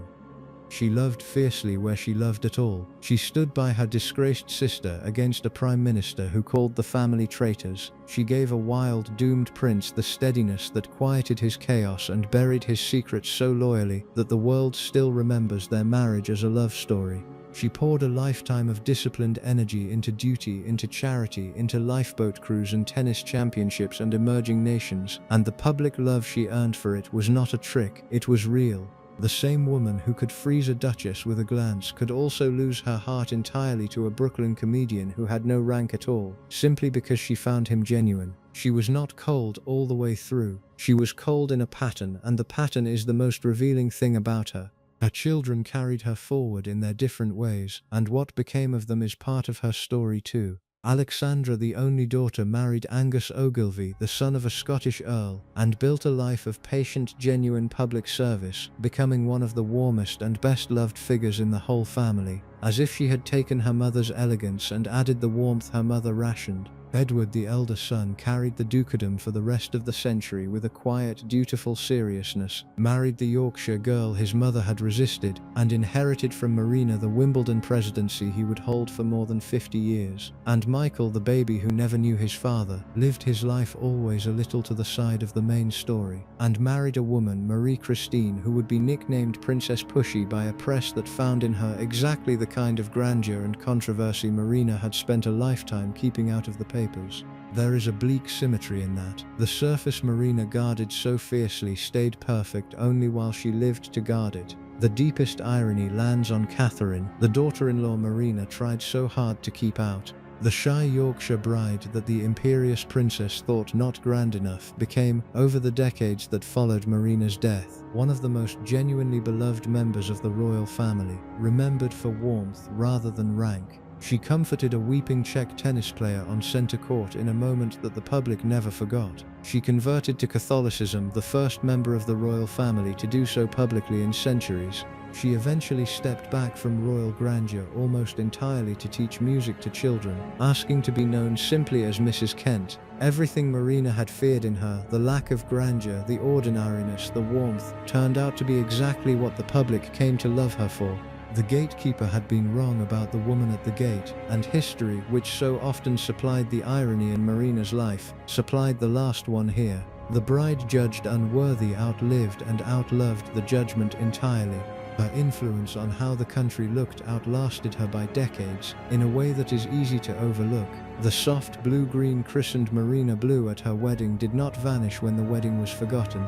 It stayed in the language of fashion, a color name attached to a woman most of the people using it could no longer place, the faint permanent watermark of a style icon on the vocabulary of dress. For years after she arrived, parents named daughters Marina in her honor, and her clean, disciplined elegance set a template that British royal women would be measured against long after she was gone. She had understood, before almost anyone in her family, that a modern royal is partly a visual artist whose medium is herself, and the image she made was so complete that pieces of it simply detached and floated free into the culture, outliving the woman who had assembled them with such relentless care.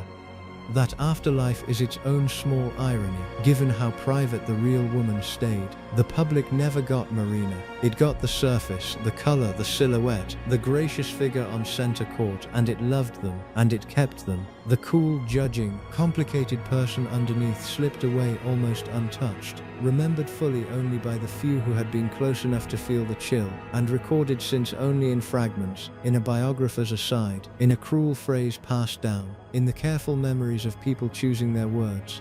The construction survived. The woman did not, or not in any form the public would recognize. She had spent a lifetime making sure the world saw exactly what she chose, and in the end the world remembered exactly what she had shown it, and almost nothing else. Even her legacy obeyed her. There is a final irony in how thoroughly history has let her fade. Marina was, in the strict terms she cared about most, more royal than almost anyone she shared a stage with. She carried Greek and Russian and Danish royal blood, descended from emperors and kings, a princess in her own right, before she was ever a British duchess. And yet today she is the half-remembered one, the elegant figure in the old photographs, whose name most people can no longer quite place, while the sister-in-law she dismissed as a common little Scottish girl is remembered and beloved by millions as the Queen Mother, one of the most famous royal women of the century. The woman Marina looked down on won the long memory.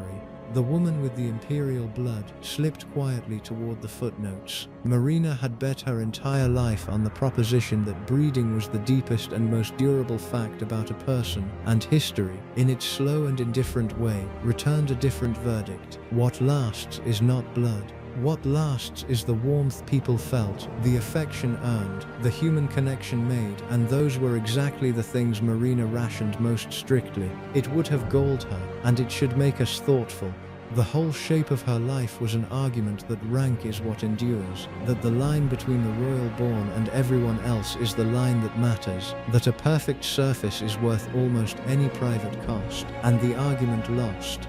The surface she built was so flawless that it survived her, and survived so completely that the living woman behind it was forgotten, which is not the victory she thought she was winning. She wanted to be unforgettable in the way royalty is unforgettable, by sheer unquestionable superiority. Instead, she is fading in exactly the way the merely grand always fade, while the merely loved endure. There may be no better summary of Princess Marina than that, and no judgment she would have found harder to accept. In the end, the most interesting thing about Princess Marina is the gap she lived inside, the gap between the woman the public adored and the woman the family knew, and how perfectly she maintained it for 30 years. Most people cannot keep a surface intact for an afternoon. Marina kept hers for a lifetime, through everything, and she kept it so well that the cooler truth underneath only reaches us now in fragments, in the recorded memories of those who knew her, in a cruel phrase about Scottish girls, in the chill that relatives felt and rarely named. She was the last foreign princess to marry into the British royal family, and she was, in a strange way, the last great master of the royal art she had learned in the hardest possible school. The art of making the world see exactly what you want it to see, and nothing else, no matter what it costs you underneath. Return at the very end to where we began, to the chapel at Windsor on that late summer day in 1968. The black coats and the veiled hats, the old uniforms and the disciplined faces, the exiled Duke of Windsor drawn back one last time, and at the center of it all, for once unable to arrange the room, the woman who had spent her whole life making rooms arranged themselves around her. When the service was over, they carried her out to Frogmore and laid her beside George, the husband she had lost 26 years before, and almost to the day, the buried prince and the keeper of his legend reunited at last under the quiet green of the royal burial ground. The circle closed. The surface at the very end finally went still.